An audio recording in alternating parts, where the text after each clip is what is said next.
করতেছে। তুলনা করে ছোট যে তাকে বাম পাশে রাখলো। তারপর এই ৫ এর সাথে ৪৮ এর তুলনা করলো। ছোটকে তাকে বাম পাশে রাখলো। তারপর ৪৮ এর সাথে ৫২ তুলনা করলো, তাকে কি বাম পাশে রাখলো। তারপর ৫২ এর সাথে ৬২ কে তুলনা করে তাকে বাম পাশে রাখলো। ৬২ এর সাথে ৬৪ তুলনা করে তার ছোটটাকে এইটা। তাহলে কি ছোটটা এই পাশে চলে আসবে। 34 তাহলে এই পাশে এটা চলে গেল। ঠিক এইভাবে তুলনা করে এই কাজটা সম্পূর্ণ করে থাকে। যে ছোট তাকে আমি বাম পাশে নিয়ে গেলাম বা যে ছোট তাকে আমি ডান পাশে নিয়ে গেলাম। একটা নির্দিষ্ট ক্রম অনুসারে সাজাইলো। তো এখন দেখেন আবার আবার শুরু করলো। তাহলে এখানে আমি পাইলাম একটা জিনিস বড়টা। ১২ এর সাথে ১৫ তুলনা করলাম, এটা ছোট। আবার ১৫ এর সাথে ৪৮, ১৫ ছোট। ৪৮ এর সাথে ৫২, ৪৮ ছোট। ৫২ এর সাথে ৩৪, এইবার এটাকে ছোটটা এই পাশে পাইলাম, এই পাশে নিয়ে আসলাম 34। এবার 34 টা চলে গেল, এই পাশে চলে আসলো। এবার আপনার ৫২ এর সাথে ৬২, এটা আসলে শর্টিং করার প্রয়োজন নাই। শর্টিং করলাম তারপর বাম পাশে। ঠিক এইভাবে করতে যখন দেখা যায় বা তাদের আর কোনো পরিবর্তন হচ্ছে না, যতক্ষণ পর্যন্ত এখানে দেখবো যে আমরা পরিবর্তন হচ্ছে, যেমন মনে করেন যে এবার করে আসলাম ৫২ দুইটার সাথে শর্টিং করলাম, যে চেঞ্জ হলো না, এই জায়গাটা চেঞ্জ পেলাম, আবার চেঞ্জ করতেছি, চেক করতেছি। ১২ এর সাথে ১৫ করলাম, ১২ ছোট। ১৫ এর সাথে ৪৮ করলাম, ১৫ ছোট। ৪৮ সাথে ৩৪ করলাম, ৩৪ ছোট। তাহলে এটা ৩৪ টা এই পাশে চলে আসলো, ৪৮ এই পাশে চলে আসলো, বাস। তারপর আমরা ৪৮ সাথে ৫২ করলাম, ৫২ সাথে ৬২ করলাম, করার পর বাম পাশে ছোটটা নিলাম। এবার আবার আসো, ১২ থেকে ১৫, ১২ এই পাশে আসলো, ছোট এটা। ১৫ সাথে ৩৪ হলো, ১৫ ছোট, ১৫ এই পাশে আছে। ৩৪ সাথে ৪৮, ৩৪ ছোট। ৪৮ সাথে ৫২ কম্পেয়ার করলাম, ৪৮ ছোট। ৫২ এর সাথে ৬২ ছোট, ৬২ কম্পেয়ার করলাম, ৫২ ছোট। তাইলে এখন কি আর কোনো পরিবর্তন আসতেছে? আর কোনো পরিবর্তন হয় নাই। সো এইটাই ফিক্সড। আমাদের সর্টিং সাজানো হয়ে গেছে। তাইলে এই বাবল সর্টটা কিরকম করতেছে? তার পার্শ্ববর্তী সংখ্যার সাথে সে বা ডাটার সাথে সেটা কম্পেয়ার করতেছে। কম্পেয়ার করার পর কম্পেয়ার করবে। হ্যাঁ, কম্পেয়ার করে ছোট বা বড়টা একপাশে সরাইয়া নেয়। সরাইয়া নিয়ে এভাবে করতে লাস্টের বার যখন দেখা যায় আর কোনো পরিবর্তন হচ্ছে না, তখন সে কি করবে? স্থির হয়ে যাবে। তা আর কাজটা সম্পূর্ণ করে ফেলবে। এইটাই তার প্রসেস। এই হচ্ছে বাবল শটের কৌশল। তাহলে বাবল শটের যে কৌশলটা আছে সেটা আমরা কি জানি? প্রতিটি উপাদানকে তার পরবর্তী উপাদানের সাথে তুলনা করে অদল-বদল করা হয়। প্রতিটি পাশের সবচেয়ে বড় বা ছোট উপাদানটি শেষে পৌঁছায়া যায়। সহজ কিন্তু ধীরগতি সম্পূর্ণ অ্যালগরিদম। মানে এটা খুবই সহজ কিন্তু একটু ধীরগতি সম্পন্ন। এটা হলো আমার বাবল শটের ক্ষেত্রে। এবার আমরা আসি সিলেকশন শট। আচ্ছা, আমাদের ২ টা মিনিট হোল্ড করতে হচ্ছে, আজান দিচ্ছে। আপনাদের এখানে কি আজান দিচ্ছে? ঠিক আছে স্যার, সমস্যা নাই। হ্যাঁ, আমরা একটু অপেক্ষা করি, কারণ আজান দিচ্ছে তো। আজানের সময় কথা বলতে একটু বিব্রত লাগছে। একটু হোল্ড করি আমরা। ওকে।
হ্যালো, আসসালামু আলাইকুম। আপনাদের এখানে আজান শেষ হয়ে গেছে?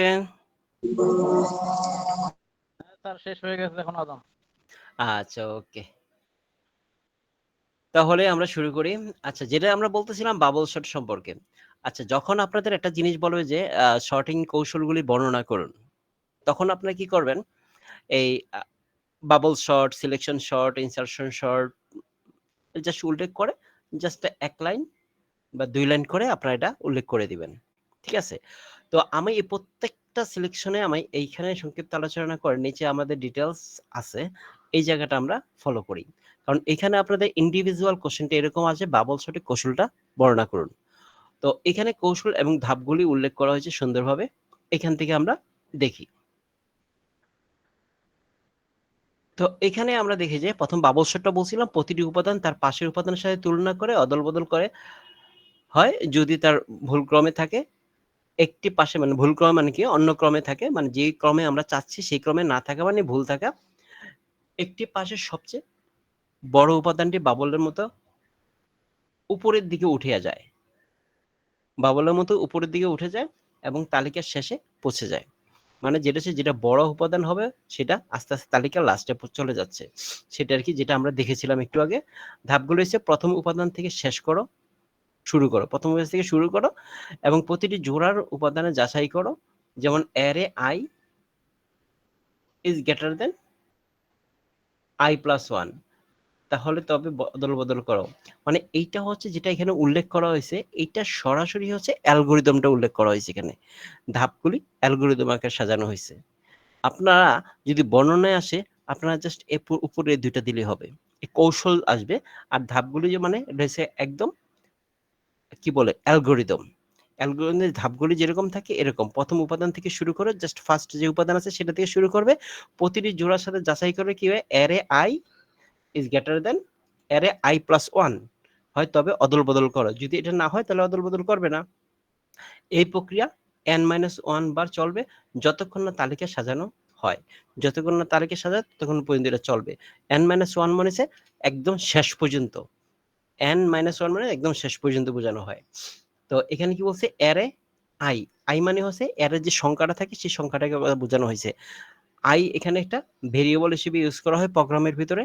প্রোগ্রামিং এর ভিতরে আমরা দেখছি। আর I এর মান হয় কতটুকু পর্যন্ত? এই অ্যারের মান যতটুকু পর্যন্ত থাকে মানে যতটা আপনার এখানে উপাদান থাকে। এখানে কি হবে? is greater than array I+1 হয় তাহলে অদল-বদল করো। যদি অ্যারে I এর মান যদি I টা হচ্ছে মানে এই একটা অ্যারে থাকে, অ্যারের ভিতরে যে সংখ্যাটা থাকতেছে আমি এখানে বলি যেটা একটু উল্লেখ করে দেই।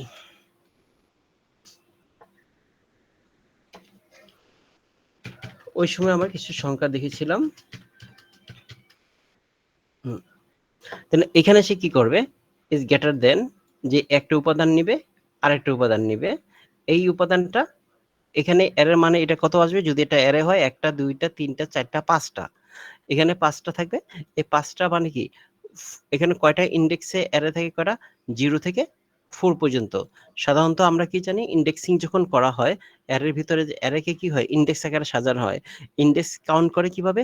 0, 1, 2, 3, 4 আর এই অ্যারের ভিতরে এই যে ফার্স্ট টার ভ্যালু কি হবে? 0 ইনডেক্স, তারপর হচ্ছে 1, তারপর 2, তারপর 3, তারপর 4 তো একইভাবে এখানে যখন এটা হবে কি is greater than array I এই I এর মান বোঝানো হচ্ছে এই যেমন এখানে যে ভ্যালুটা থাকে এখানে ভ্যালুটাকে অ্যারে ইন্ডেক্সিং ভ্যালু কত 0 তারপর ইন্ডেক্সিং ভ্যালু বলতেছিলাম কত 1 তারপরে কত 2 তারপর আছে 3 তারপর আছে 4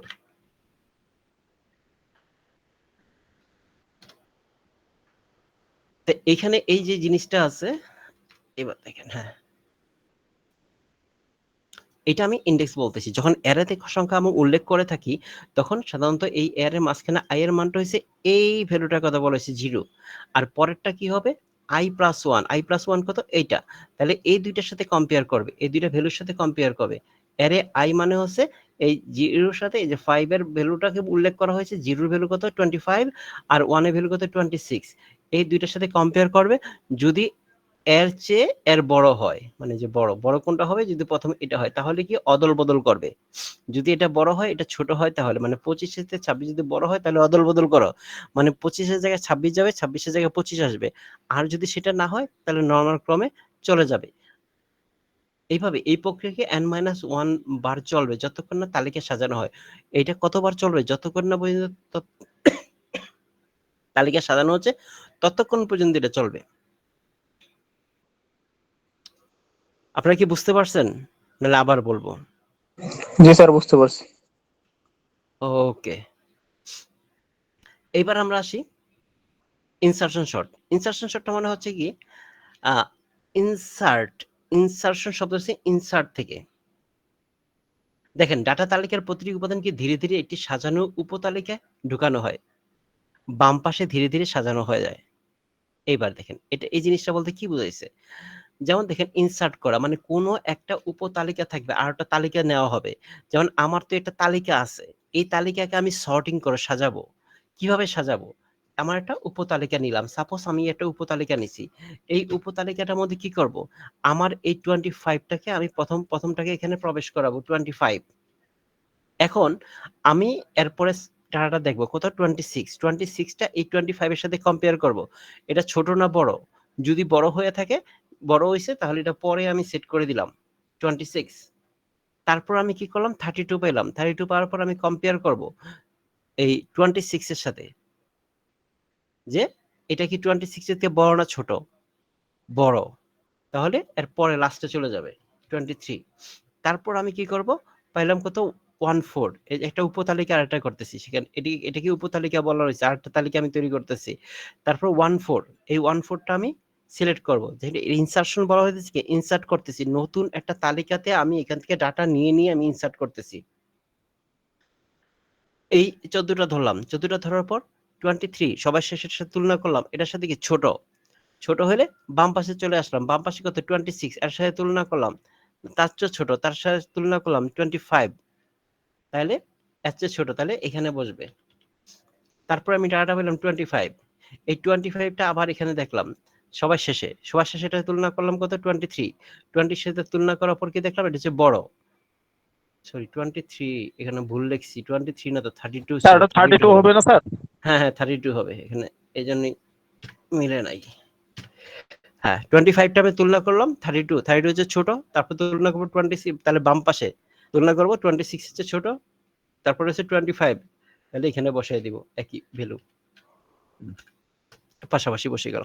তাহলে আমার ছোট থেকে বড় পর্যন্ত এটা সর্টিং হয়ে গেল, এটা উপসেট পাইলাম। এই যে সিস্টেমটা, এটাকে আমি বলছি ইনসার্ট শর্ট। এই যে ডাটা তালিকার প্রতিটি উপাদানকে ধীরে ধীরে একটি সাজানো উপতালিকায় ঢুকানো হয়, বাম পাশে ধীরে ধীরে সাজানো হয়ে যায়, বাম পাশে ধীরে ধীরে সাজানো হয়েছে। এই যে দ্বিতীয় উপাদান থেকে শুরু করো, দ্বিতীয় উপাদান থেকে শুরু করছে, একে অপরের সাথে বাম দিকে উপাদানের তুলনা করো এবং উপযুক্ত স্থানে সন্নিবেশন করো।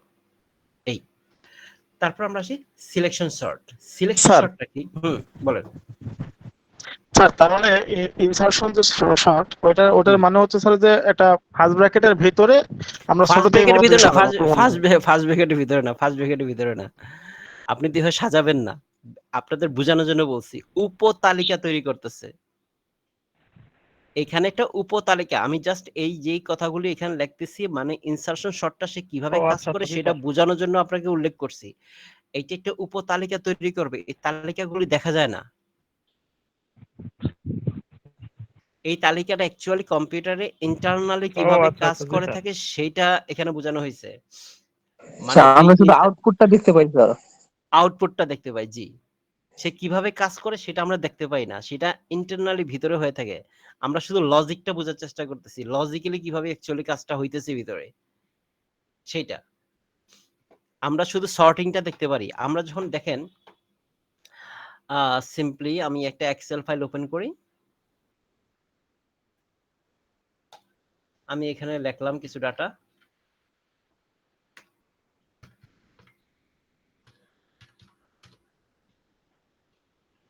জি স্যার, মানে কম্পিউটারের ভিতরে এনকোডার ডিকোডারের কাজটা সম্পন্ন হয়। হ্যাঁ এই যেমন আমরা এই কাজটা এটা সিলেক্ট করলাম, সিলেক্ট করার পর আমরা এখান থেকে এ টু জেড আমি এটা সাজালাম অ্যাসেন্ডিং আকারে। এই যে সাজিয়ে ফেললাম, আমি প্রেস সিলেক্ট করে প্রেস করলাম, সাজিয়ে গেল, কাজটা তো এইভাবে সাজে নাই। এখানে যেই এই সফটওয়্যারটা যে তৈরি করছে সে প্রোগ্রামার এখানে একটা সর্টিং অ্যালগরিদম রান করেছে। হয়তো সেটা বাবল শট হইতে পারে, ইনসার্শন শট হইতে পারে, বিভিন্ন ধরনের সর্টিং সিস্টেম আছে যে সর্টিং প্রত্যেকটা সর্টিং সিস্টেমের মধ্যে যে কোনো একটা সর্টিং সিস্টেম সে এখানে ইউজ করছে। সেটা কিন্তু আমরা ইউজার আমরা কিন্তু এটা জানবো না, এটা জানবে কি প্রোগ্রামার মানে প্রোগ্রামার কি যে প্রোগ্রামটা তৈরি করছে সে জানবে।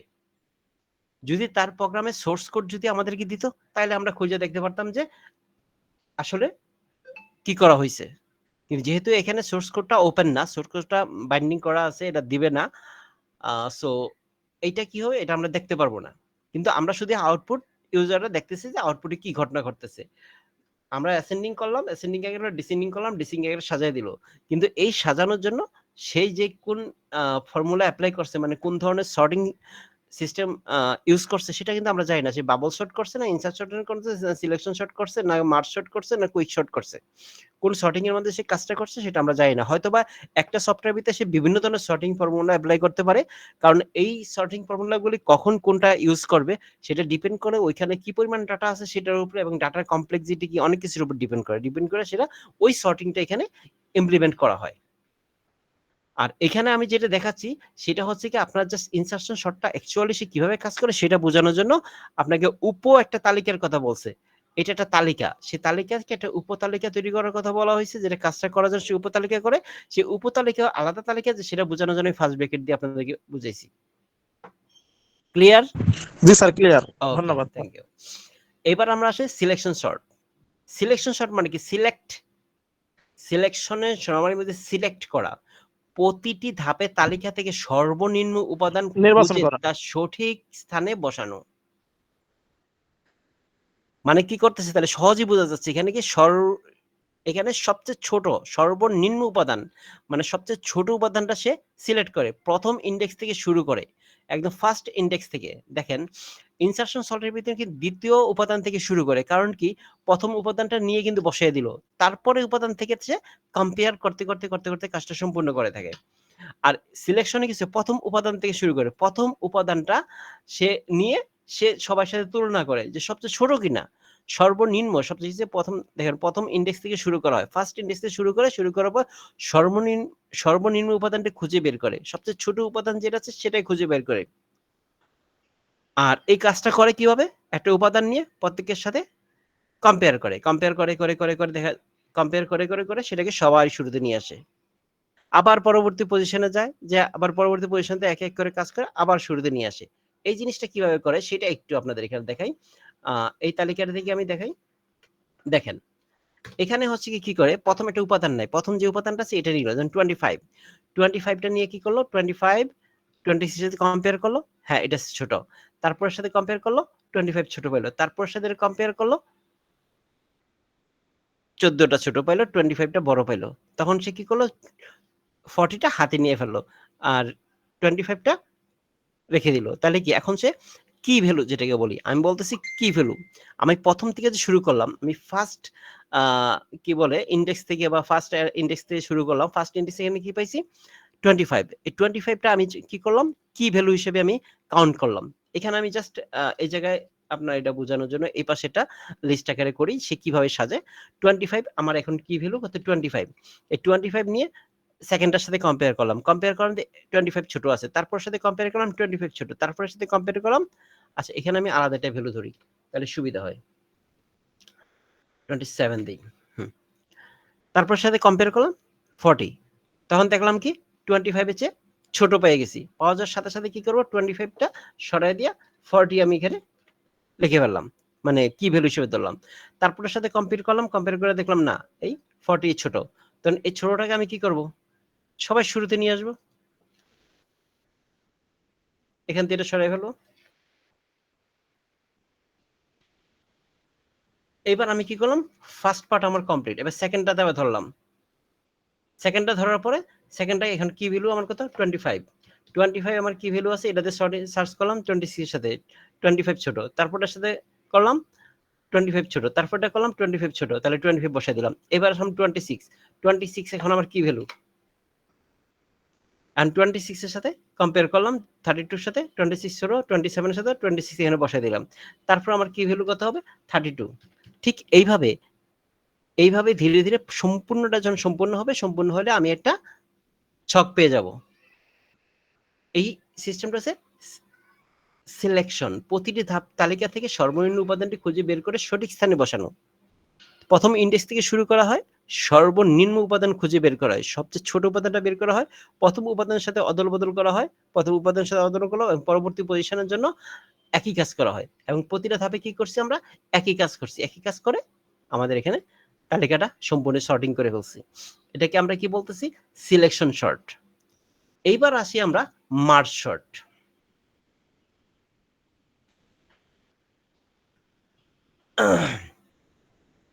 এই মার্জ শর্টটাতে কি করে, এটি একটি ডিভাইডেড অ্যান্ড কনকার কৌশল।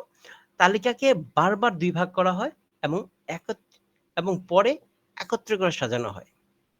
মানে এই জিনিসটা কিরকম আমি বলি, কনকার সিস্টেমটা যেটা আছে, প্রথম এই তালিকাটাকে দুইটা ভাগ করে ফেলে।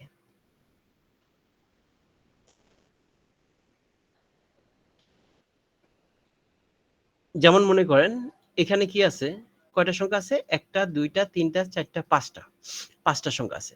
পাঁচটা সংখ্যার মধ্যে কি করবে, দুইটা ভাগ করে ফেলবে। এক ভাগে দুইটা নিল, আরেক ভাগে তিনটা নিল, আবার সেখান থেকে আরেকটা ভাগ করবে। ভাগ করে কি হয়, ছোট ছোট টুকরা করে ফেলে।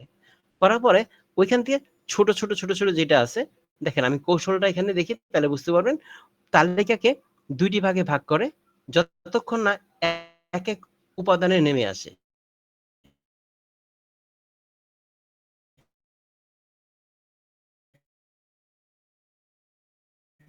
তাহলে একক উপাদানে নেমে আসে, তারপর সে মার্জ শর্ট বলা হয়। দেখেন প্রথম কি করতেছে, ভাগ করতেছে। কিভাবে ভাগ করতেছে দেখেন, প্রথম দুইটা ভাগ করে, এক পাশে মনে করেন 14 নিল আর 25, আরেক পাশে কি করে, আমি একটু ভাগ বোঝানোর জন্য এইভাবে ভাগ করে থাকি, আর এই পাশে আমি একটা পাইপ দিয়ে দিই।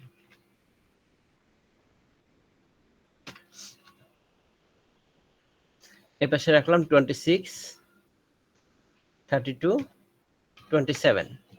কয়টা ভাগ হলো, দুইটা ভাগ হলো, কারণ আমি তো বরাবর তো 26 26, হ্যাঁ এই যে 26টা 25টা 26 লিখে ফেলছি, 26, এটা দুইটা ভাগ করলাম। এখন কি করবে, এইটাকে আবার দুই ভাগ করবে।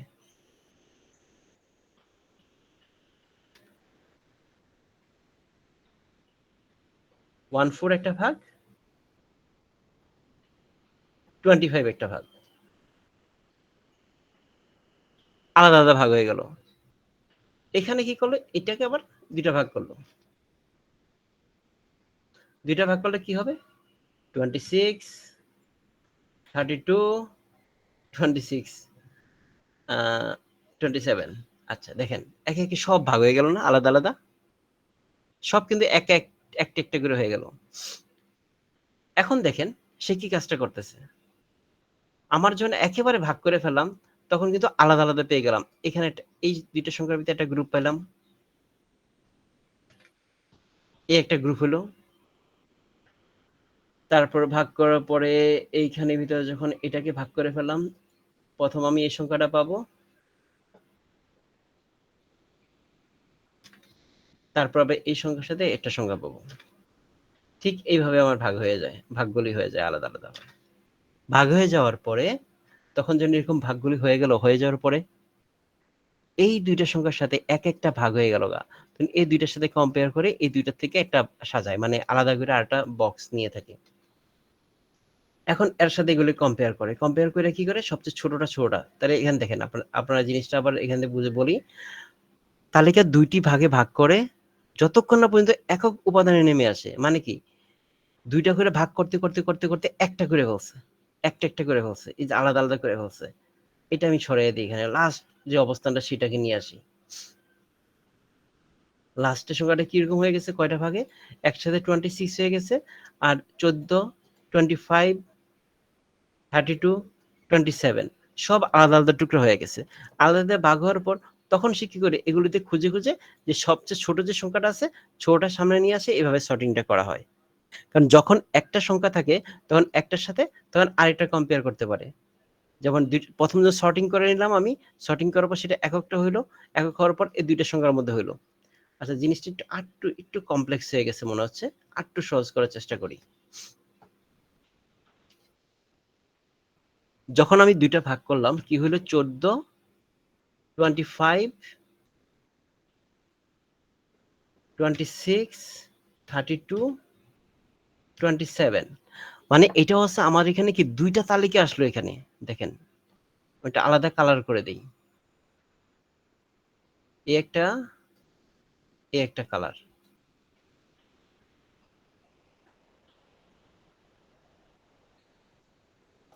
হ্যাঁ, এই যে আমার দুইটা তালিকা হয়ে গেল। এই দুইটা তালিকার মধ্যে আবার কি হয়েছে, তখন এই দুইটার মধ্যে আবার কি হলো, আবার ডিভাইডেড করা হলো। ডিভাইড করা হলে কি হইতেছে, এখানে একটা আলাদা কালার করে দেই,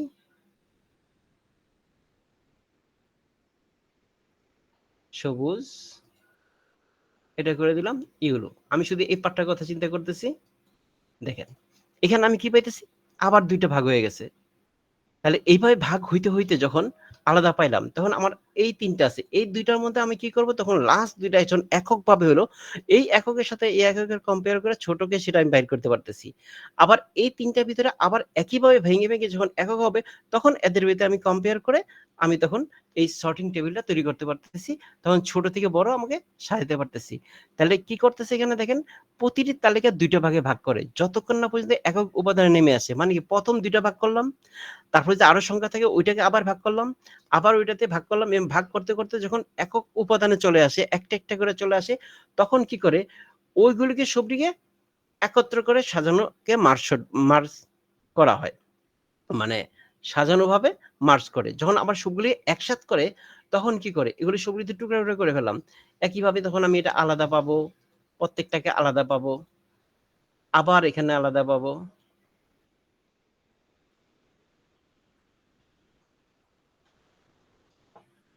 এটাকে ব্ল্যাক করে দিই। প্রতিটা আলাদা আলাদা যখন আমি টুকরা টুকরা করে ফেললাম, করার পর তখন এই প্রত্যেকটাকে কি করে আবার একসাথে আনে। একসাথে আনার পর সে কি করে, এই কম্পেয়ারটা করে। এখানে মনে করেন যে সবচেয়ে ছোটটা নিয়ে আসবে 14, তারপর 25, 26, 32, 27। এটা যদি সর্টিং করা সেই কারণে বোঝা যাচ্ছে না। এভাবে জাস্ট সবচেয়ে ছোটটা আগে নিয়ে আসবে, তারপর ধীরে ধীরে ধীরে আইনা সবগুলো আবার একসাথে মার্জ করবে। মার্জ করলে আমরা 25, 26, 32, 27 বলেছি, 27 এবং 32 এইভাবে পাবো। মানে প্রত্যেকটারে টুকরা টুকরা করে ভাগ করবে, ভাগ করে একক অবস্থায় নিবে, নেওয়ার পর এইখান থেকে সবচেয়ে ছোট সংখ্যাটা আইনাই না এখানে বসাবে, বসে এটাকে তৈরি করে। তো এইটা জাস্ট আমাদের এখানে বুঝতে একটু ঝামেলা হচ্ছে যে এটা কিভাবে এখানে সেই কাজটা সম্পূর্ণ করে। এটা প্রথম টুকরা টুকরা করে, টুকরা টুকরা করার পর ইন্ডিভিজুয়াল প্রত্যেকটার সাথে সে কম্পেয়ার করে। আর যখন আমাদের সর্টিং হবে অবশ্যই কম্পেয়ার করবে। এখানে কম্পেয়ার সবচেয়ে বেশি ইম্পর্টেন্ট, কারণ একজন আরেকজনের সাথে তুলনা করলে কে ছোট কে বড় সেটা ফাইন্ড আউট হবে না।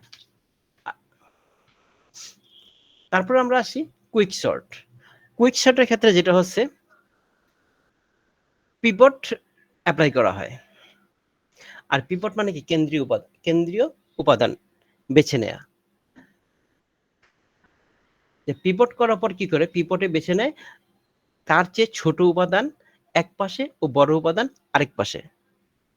এরপর প্রতিটি অংশকে একটি পদ্ধতিতে পুনরাবৃত্তি করা হয়।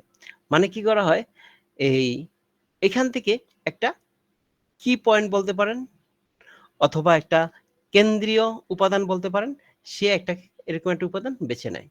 বেছে নেওয়ার পরে যেটাকে আমরা বলতেছি পিভট, যেটা হচ্ছে কেন্দ্রীয় উপাদান অথবা পিভট। এই পিভট বেছে নিয়ে সে কি করে, তার ছোট উপাদানটা তার এক পাশে রাখে আর বড় উপাদানটা অন্য পাশে রাখে। এইভাবে রেখে রেখে সে কি করে একই কাজ বারবার করে এটা সম্পূর্ণ করে। তো এর ক্ষেত্রে কি করতে হবে, সবার আগে একটা পিভট বেছে নিতে হবে, তারপর তালিকাকে দুটি ভাগে ভাগ করা হয়, এক পাশে ছোট অন্য পাশে বড়। প্রতিটি ভাগে পুনরায় কুইক সর্ট প্রয়োগ করা হয়। মানে এই কুইক শর্টটাতে সেই সিস্টেমটা কি করে, প্রথমে আপনার এই যে তালিকাটা আছে, তালিকাটার মিডল একটা অবস্থান সে নির্ণয় করে, সবচেয়ে কেন্দ্রীয় উপাদানটা বাইর করে। যেমন মনে করেন আমার এখানে কত আছে, সর্বনিম্ন উপাদান আছে 14, সর্বোচ্চ আছে কত 32, এই দুইটা সিলেক্ট করলো। এই দুইটা সিলেক্ট করার পরে সে চিন্তা করে দেখে, কম্পেয়ার করে দেখে এর মধ্যে সে কেন্দ্রীয় কোনটা, মানে 14 আর 32-এর মাঝামাঝি কে আছে, 14 আর 32-এর মাঝামাঝি কে আছে। যেমন আমি এটা 14 থেকে 32 মাঝামাঝি কার সংখ্যা হয়,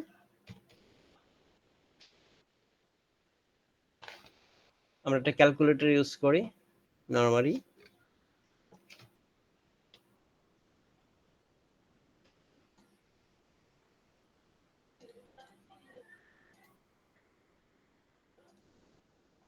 মাঝামাঝি কত 23, 14 আর 32-এর মাঝামাঝি কত হয় 23। এই 23টা এটাকে আমরা পিভট পয়েন্ট ধরতে পারি। এর পাশে কাছাকাছি কি আছে 25, এরকম একটা আমরা পয়েন্ট ধরে নিলাম। পয়েন্টটা ধরার পর এইটা আমি বসিয়ে দিল, বসিয়ে দেওয়ার পর সে কি করে, আমি এই পাশে একটু গ্যাপ দিয়ে আমি বিষয়টা দেখি।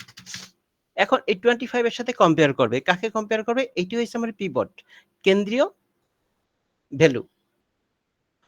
অথবা আপনি অন্য একটা ভ্যালু ধরতে পারেন, জাস্ট পিভট হিসেবে কি করে, একটা কেন্দ্রীয় উপাদান সেটা চিন্তা করে, চিন্তা করার পরে এটার দুই পাশে উপাদানগুলি ফালাতে থাকে, ছোট হলে এক পাশে, বড় হলে আরেক পাশে। এখন 25 ধরলাম, ধরার পরে ছোট কত আছে 14, 25 এর সাথে কম্পেয়ার করলাম, কম্পেয়ার করে এই পাশে ফেলে দিলাম 14, এবং 25 এর চেয়ে বড় 26 কত 25 এর চেয়ে বড়, তাহলে এই পাশে ফেলে দিলাম। এই যে দুই পাশে রাখার যে সিস্টেমটা, এটাকে আমরা বলতেছি, এই সিস্টেমটাকে আমরা বলতেছি কি, এই কুইক শর্ট। হ্যাঁ, কুইক শর্ট। তো এইভাবে আমি করে ফেললাম, এখানে যখন দুইটা পেলাম, এখন আবার কি করতেছি, আরেকটা উপাদান নিতেছি 27 32। আমাদের একটু ভুল হয়েছে এখানে, যেটা হচ্ছে যে প্রথম একটা উপাদান ধরলো, এই তিনটা ধরলো, তিনটা ধরার পর তার মাঝখানে উপাদান কত 25, এই 25টা লিখে ফেলো, লেখার পরে যদি ছোট হয় তাহলে এই পাশে লিখে দিল, বড় হইলে এই পাশে লিখে দিল। আবার উপাদান ধরলো, এই দুইটার ভিতরে সবচেয়ে ছোট কত 32, মাঝখানটা কত 32, 32টা নিল, 32 নেওয়ার পর 32-এর সাথে এটা কম্পেয়ার করলো, ছোট হইলে এই পাশে দিল 26, আবার বড় হলে এই পাশে দিবে, কিন্তু এটা বড় না, এটা ছোট, তাহলে এই পাশে দিয়ে দিল। দেওয়ার পরে আবার এর মধ্যে যদি ঝামেলা থাকে, সে শর্টিং করে দেখবে সে শর্টিংটা ছোট থেকে বড় হয়েছে কিনা, না হলে আবার সে একই কাজ করে থাকে। তাহলে এখানে মূল জিনিসটা হচ্ছে কি, প্রথম সে কি করবে, একটা কেন্দ্রীয় উপাদান নিবে, বেছে নিবে, এখান থেকে সেটা কেন্দ্রীয় উপাদান বেছে নিবে, এবং সেই কেন্দ্রীয় উপাদানটা যে কোনো ভ্যালুটা নিতে পারে। আপনারা হিসাব করতে পারে, এটা 2-3 ভাবে নেওয়া যায়। একটা হচ্ছে ফার্স্ট ভ্যালুটা হিসেবে কাউন্ট করতে পারে, অথবা এখান থেকে আপনার দুইটার সাথে টোটাল ভ্যালুর সাথে কম্পেয়ার করে, ছোট এবং বড়র সাথে কম্পেয়ার করে মাঝের সংখ্যাটাও নিতে পারে, এবং অথবা প্রথম তিনটার থেকে মানে 50% ভাগ করে সেখান থেকে অর্ধেক নিতে পারে। যেভাবে হোক একটা কেন্দ্রীয় উপাদানটা আপনাকে নিবে, একটা কেন্দ্রীয় উপাদান নেওয়ার পরে, মানে যেটাকে পিভট উপাদান বলতেছে, সেটা নিয়ে এটার সাথে কম্পেয়ার করে তিনটার সংখ্যা কম্পেয়ার করতে পারতেছে, একটা সে তারপরে দুইটা ছোট হলে এক পাশে বাম পাশে, বড় হলে ডান পাশে নিল, নেওয়ার পরে এভাবে সে আলাদা করে, এবং একইভাবে এই কুইক শর্ট সিস্টেমে ধাপে ধাপে সম্পূর্ণ করে যতক্ষণ না পর্যন্ত পুরোটা শর্টিং কমপ্লিট হচ্ছে। তারপর এবার আমরা যে হিপ শর্ট, হিপ শর্টে কি আছে, ডাটাকে ম্যাক্স হিপ বা মিন হিপে রূপান্তর করা হয়। আমরা ম্যাক্স হিপ এবং মিন হিপ এই দুইটা শব্দ দেখেছিলাম কোথায়, ট্রিতে। ট্রির ক্ষেত্রে হিপ ট্রি থেকে ম্যাক্স হিপ এবং মিন হিপ দেখেছিলাম। দেখেন ম্যাক্স হিপ কি, ডাটাকে একটি ম্যাক্স হিপ বা মিন হিপে রূপান্তর করা হয়, তারপর রুট সর্বোচ্চ উপাদানকে বাদ দিয়ে আবার হিপিফাই করা হয়। দেখেন এখানে কি তালিকা থেকে একটি হিপ তৈরি করে, সর্বোচ্চ উপাদান রুটের শেষের দিকে সরায়, এবং বাকি হিপে হিপিফাই করে পুনরাবৃত্তি চালানো হয়। এখন দেখেন এখানে কি কাজটা হয়, এটা সাধারণত আমরা দেখতে পাই সাধারণত কিসের ক্ষেত্রে, ট্রির ক্ষেত্রে।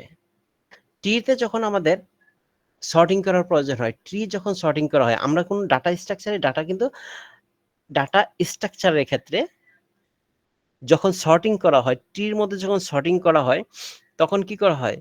তখন আমাদের ট্রির মধ্যে কি থাকে? রুট থাকে এবং চাইল্ড থাকে, প্যারেন্টস থাকে, চাইল্ড থাকে। আর ম্যাক্সিপের ক্ষেত্রে আমরা কি দেখছি ওখানে? ম্যাক্সিপের ক্ষেত্রে রুটের চেয়ে চাইল্ড ছোট হয়ে থাকে, সরি বড় হয়ে থাকে। আর মিন হিপের ক্ষেত্রে রুট হবে বড়, সরি একটু ভুল হয়েছে। ম্যাক্সিপের ক্ষেত্রে রুট হবে বড়, চাইল্ড হবে ছোট। আর মিন হিপের ক্ষেত্রে রুট হবে ছোট, চাইল্ড হবে বড়। ম্যাক্সিপের ক্ষেত্রে রুট হবে বড়, চাইল্ড হবে ছোট। মিন হিপের ক্ষেত্রে রুট হবে ছোট, চাইল্ড হবে বড়, উল্টা। তাহলে এখানে যখন ম্যাক্সিপ যখন হবে, তখন এক ধরনের মানে কি করে সর্টিং করা হয়, এই যে কি হচ্ছে, ডাটাকে একটা ম্যাক্সিপ এ রূপান্তর করা হয়, তারপর রুটের বাদ দিয়ে আবার হিপোফাই করা হয়। রুটের সর্বোচ্চ উপাদান বাদ দিয়ে আবার হিপোফাই করা হয়। এই তালিকাতে একটি হিপ তৈরি করা হয়, সর্বোচ্চ উপাদান রুটের শেষের দিকে সরানো হয়। সর্বোচ্চ উপাদানটা রুটের শেষের দিকে সরানো হয়, একটা রুটের শুরুর দিকে, মানে একদম শুট। আর এখানে যখন একটা জিনিস আমি বলি, একটু ট্রিটা দেখাই, তাহলে সবচেয়ে বেশি সুবিধা হবে এই জায়গাটা বলতে। দাঁড়ান দেখাচ্ছি।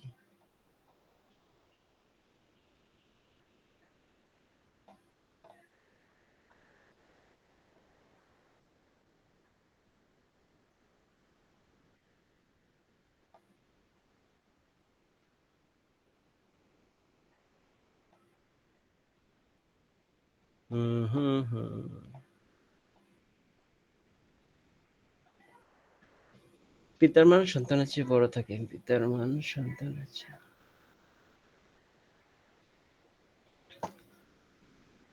এটা কিন্তু ম্যাক্সিপ বা মিনহিপের কোনো শর্ত পূরণ করে নাই। যেগুলি ম্যাক্সিপ এবং মিনহিপের মতো পূরণ করে সেটা আমরা দেখতেছি, সেই কৌশল সেখানে অবলম্বন করে থাকে। এখানে কি আছে? আমি এখানে যেটা আছে একটা ট্রি, সেটা দিয়ে বোঝাচ্ছি। যখন আমাদের এটা যদি 70 হয় এবং এটা যখন 50 হয়, তখন এটাকে আমরা বলতেছি ম্যাক্সিপ। এই ম্যাক্সিপের কথা যখন সাজানো হয়, ম্যাক্সিপ স্টাইলে কৌশলে যখন সাজানো হয়, যখন দেখা যায় যে এখানে মনে করেন যে 50 ছিল আর এখানে ছিল 70, তাইলে এটা কি করে? যখন ম্যাক্সিপে সাজানো হয় তখন কি হয়? এই যে বড় মানটাকে রুটের দিকে নিয়ে যাওয়া হয়।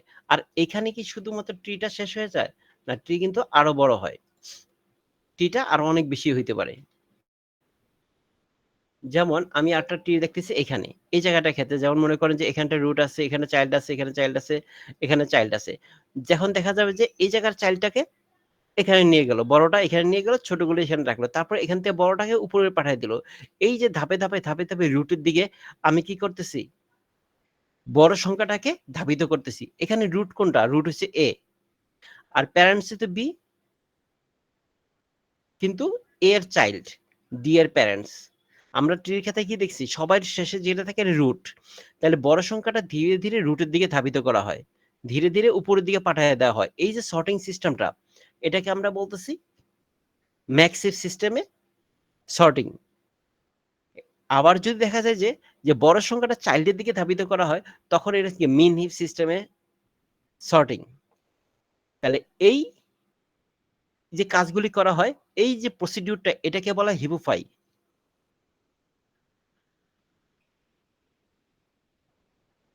আর তাহলে কি বলতেছি? যে সবার উপরটা বলতেছি রুট। এই রুটের দিকে কি হয়? ধীরে ধীরে ধীরে ধীরে বড় সংখ্যাগুলি যাবে, উপরের দিকে যাবে। এই যে এখানে যখন আমি যখন এই 70টাকে উপরে নিয়ে যাব, তাহলে কি এটা একটা ছোট্ট ট্রি, এই কারণে এই ট্রির ক্ষেত্রে এই জিনিসটা হয়েছে। এগুলো বোর্ডের মধ্যে বুঝাতে হলে সবচেয়ে বেশি সুবিধা হয়। কারণ এখানে যে চাইল্ডটা আছে, এই চাইল্ডের ক্ষেত্রে কি সবচেয়ে, আর ম্যাক্সিপের ক্ষেত্রে আমরা কি জানি?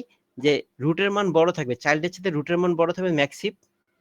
আর মিন হিপের ক্ষেত্রে চাইল্ডের মান বড় হবে রুটের চাইতে, বা প্যারেন্টসের চাইতে, বাবা মার চাইতে বাচ্চা বড় হইলে সেটা হচ্ছে মিন হিপ। যখন মিন হিপ হবে তখন কি হয়েছে? ডিসঅর্ডিং বা কি বলে, একটা হচ্ছে যে অ্যাসেন্ডিং এবং ডিসেন্ডিং। যেটা হচ্ছে ডিসেন্ডিং মানে উল্টা, বড় থেকে ছোট, তখন এটা হচ্ছে ম্যাক্স হিপের ক্ষেত্রে আমরা দেখতে পাবো রুটের মান উপরে দিয়ে বড় থাকবে, ধীরে ধীরে আস্তে আস্তে ম্যাক্স হিপ সিস্টেমে যখন সর্টিং করা হবে রুটের মান আস্তে আস্তে মানে চাইল্ডের মান আস্তে আস্তে উপরে দিয়ে উঠতে থাকবে। এই দুইটার সাথে কম্পেয়ার, এই রুটের সাথে মানে প্যারেন্টসের সাথে চাইল্ড কম্পেয়ার করবে, বড় হইলে উপরে চলে যাবে, বড় হলে উপরে চলে যাবে। এইভাবে যখন যেতে যেতে যখন আমাদের ট্রিটা বড় হবে, যখন এই যে এখান থেকে ডি যদি বি এর চেয়ে বড় হয় তাহলে এখানে চলে আসবে, এই দুটোর সাথে কম্পেয়ার করে বড়টা বি পাবে এবং বি এর সাথে এবং সি এর সাথে এই দুটো কম্পেয়ার করে আবার এখানে সে কম্পেয়ার করে রুটের মধ্যে সবচেয়ে বড় ভ্যালুটা আসবে। এই যে ছোট থেকে আস্তে আস্তে বড় সাজানো হয়েছে এই সিস্টেমটাকে আমরা বলি ম্যাক্সিভ সিস্টেমের ভিত্তি করা। আর যদি উপরে বড় ছোটটা থেকে নিচের দিকে বড়টা ধীরে ধীরে নেমে আসে সেটা হচ্ছে মিন হ্যাপ সিস্টেমে বলতেছিলাম। এই দুইটা হিপোপাই সিস্টেম নিচে নামে রাখে।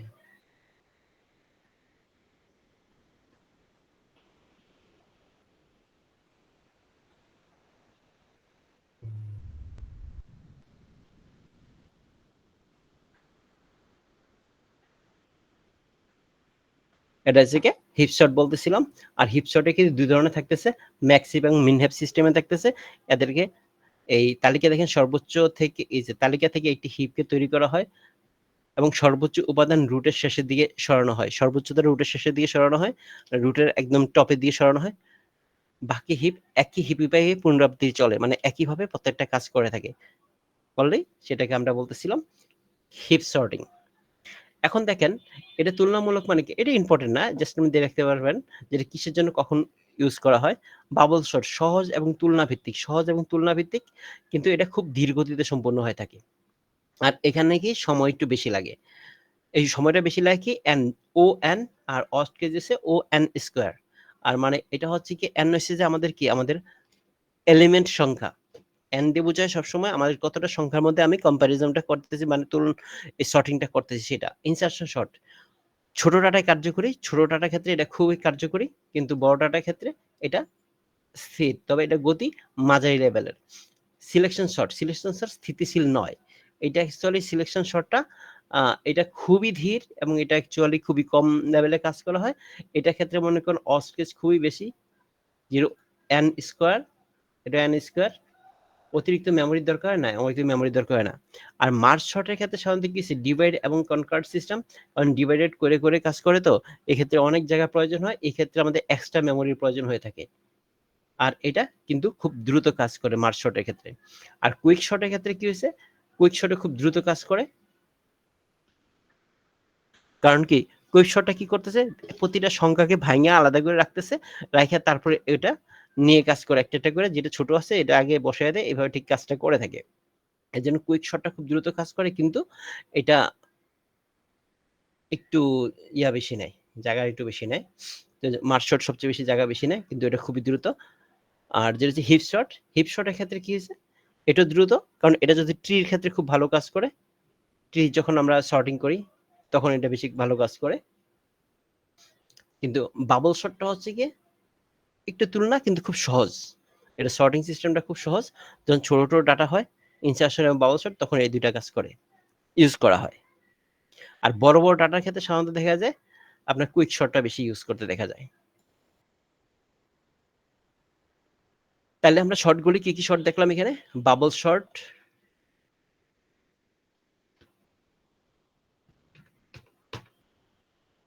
যায় নাকি, bubble shot, insertion shot, selection shot, merge shot, quick shot এবং হিপ শট।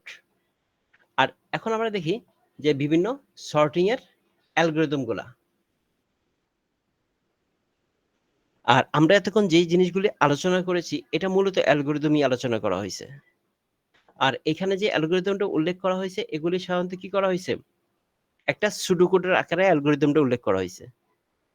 দেখেন বাবল শটের ক্ষেত্রে কি হয়েছে, অ্যারে এবং এন সংখ্যক হচ্ছে কি আমার যে অ্যারের সাইজ অথবা লিস্টের সাইজ, একটা লুপ চালানো হয়েছে i 0 to n-1 এতটুকু পর্যন্ত চলবে। আরেকটা লুপ চালানো হচ্ছে যে ভেরিয়েবল দিয়ে চালানোর পর তারপর আমাদের কি করতেছে ধাপে ধাপে প্রত্যেকটা কম্পেয়ার করা হইতেছে যে plus one swap arrow J এবং জে প্লাস ওয়ান, মানে একটাটার সাথে যদি বড় হয় তাহলে সে সোয়াপ করবে এবং সেটা সেট করে দিবে। তারপর হচ্ছে ইনসার্ট শর্টের ক্ষেত্রে আমাদের অ্যালগরিদমটা কি ইনসার্ট শর্টের ক্ষেত্রে দেখেন একইভাবে ইনসার্শন শর্ট এই দেখেন একটা লুপ, এখানে দুইটা জিনিস সবসময় থাকবে। আমরা যখন সর্টিং করব এক্ষেত্রে দুইটা জিনিস আপনার দেখবেন যে যখন আমরা সর্টিং করি তখন দুইটা জিনিস কি পাবো, একটা পাবো কম্পেয়ার আর একটা পাবো লুপ। প্রোগ্রামের ক্ষেত্রে দুইটা জিনিস আপনি সবসময় পাবেন, লুপ এবং কম্পেয়ার। আর আপনাদের যেই অ্যালগরিদমের ক্ষেত্রে ইম্পর্টেন্ট হচ্ছে বাবল শর্ট এবং ইনসার্শন শর্ট আর হচ্ছে সিলেকশন শর্ট, এই তিনটা শর্টই অ্যালগরিদম ইম্পর্টেন্ট। তা এর ভিতরে দেখেন বাবল শর্টটা দেখছি কি আমরা একটা লুপ চালানো হয়েছে ফর লুপ আই দিয়ে, আর একটা ফর লুপ চালানো হয়েছে জে দিয়ে। জে দিয়ে কি করা হয়েছে, 0 নাম্বার ইন্ডেক্স থেকে শুরু করছে কোথায় টু n-1 পর্যন্ত একটা লুপ গেছে, আরেকটা গেছে কোথায় ফর লুপ যে 0 থেকে শুরু করে n-2 পর্যন্ত যাচ্ছে। এই দুইটা লুপ, প্রথমটা যদি লুপটা গেল তারপর লুপটা এখানে গেল, তখন কি করলো আপনার জে এর সাথে এটা কম্পেয়ার করলো, কম্পেয়ার করলে যদি ছোট হয় তাহলে সোয়াপ হবে। সোয়াপ হবে কার সাথে, জে আই এর সাথে জে আই প্লাস 1। আমাদের যে উপাদান আছে ফার্স্ট উপাদান আছে পরের উপাদানটা কম্পেয়ার হবে, আর যদি কম্পেয়ার না হয় তাহলে পরবর্তী লুপে যাবে।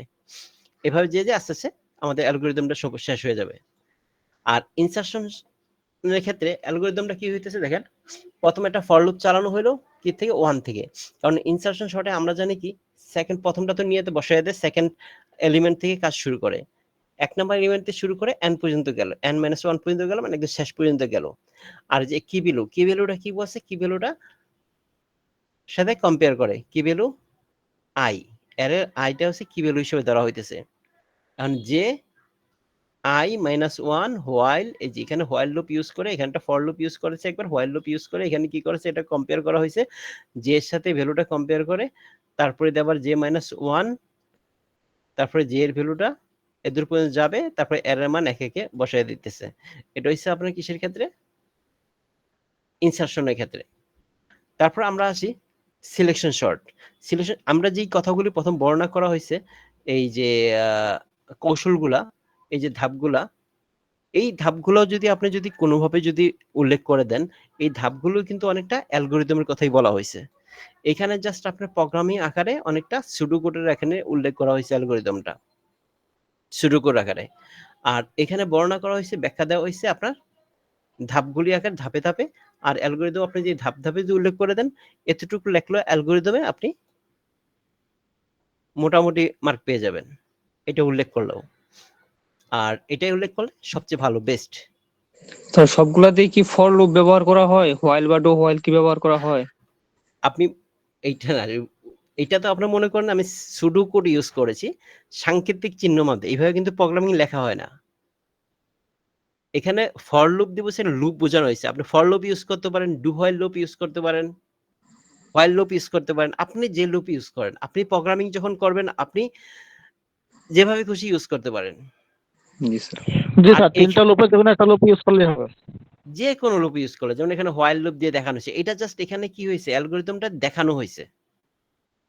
আর এখানে কি বোঝানো হয়েছে, এখানে কিন্তু আপনার প্রোগ্রাম করে দেওয়া হয় নাই, ঠিক আছে, যে সুডোকোড আকারে লেখা হয়েছে। ইনসার্শন শর্ট নাম দেওয়া হয়েছে, এখানে এ ডাবল আর দিয়ে অ্যারে বোঝানো হয়েছে, এন সংখ্যক। এইভাবে আপনি যখন একটা সুডোকোডটা কি হইতে, সুডোকোডটা হচ্ছে একটা প্রোগ্রামিং ভাষায় সাংকেতিক ইংলিশ, মানে সাংকেতিক শব্দ, মানে যেমন এসটিআর দিয়ে আমরা স্টার বুঝাই, তারপরে দিয়ে আবার মনে করেন জি যে স্যার, অ্যাসেম্বলি ভাষা।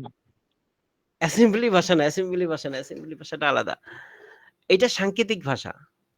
যেমন আমরা অনেকে থ্যাঙ্কস লিখি না টিএনএক্স, জি গুড স্যার। লেখে না জিওডি, এরকম আর কি ব্যাপারটা। এটা বেরি ব্যাপারটা ঠিক এই টাইপের। এইভাবে যে সাংকেতিক অনেক টাইপের সংকেতটা, এটাকে বলা হয় সুডোকোড, মানে ইংরেজি ভাষা সংক্ষিপ্ত রূপ প্রোগ্রামিং আকারে উপস্থাপন করা যে কৌশলটা, মানে অ্যালগরিদমটা ওইভাবে উপস্থাপন করা কৌশল, সেটাকে আমরা বলছি সুডোকোড। আর এই জিনিসটা হচ্ছে সুডোকোড আকারে এখানে উল্লেখ করে দেওয়া হয়েছে অ্যালগরিদমটাকে। এইটা লেখলেও চলবে, শর্টে অল্প একটু লেখলেন হয়ে গেল গা, কম ইয়াতেই অ্যালগরিদম লেখা হয়ে গেল।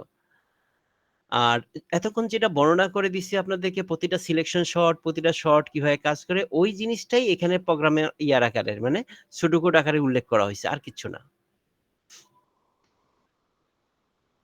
আর এখানে যে ধাপগুলি উল্লেখ করা হয়েছে এই ধাপগুলি মূলত অ্যালগরিদম। এই তালিকা থেকে একটি হিপ তৈরি করো, সর্বোচ্চ উপাদান রুটের শেষের দিকে সরাও, বাকি হিপোফাই করো, পুনরাবৃত্তি চালাও। এই পুনরাবৃত্তি মানে লুপ চালানোর কথা বলা হয়েছে। এই যেমন এখানে একটি পিভট বেছে নাও, এই ধাপগুলি যেটা বলা হয়েছে না, মূলত এটি অ্যালগরিদম। আপনি যদি এটি লিখে দেন তাহলেই হয়ে যাবে। একটি পিভট বেছে নাও, প্রতিটা তালিকাকে 2টি ভাগে ভাগ করো, সেপারেশন টু এক পাশে ছোট এবং এক পাশে বড় রাখো, প্রতিটি ভাগে পুনরায় কুইক শটে প্রয়োগ করো। এই জিনিসটা এটি হচ্ছে অ্যালগরিদম। আর এটা হচ্ছে ওই অ্যালগরিদমটাকে একটা প্রোগ্রামিং ল্যাঙ্গুয়েজে সুডোকু আকারে উপস্থাপন করা হয়েছে। যারা প্রোগ্রামিংটি একটু বুঝেন তাদের জন্য সহজ বোঝাটা। আচ্ছা, এটা একটু দেখে নেবেন। আর যেটা হচ্ছে হিপ শটের পরে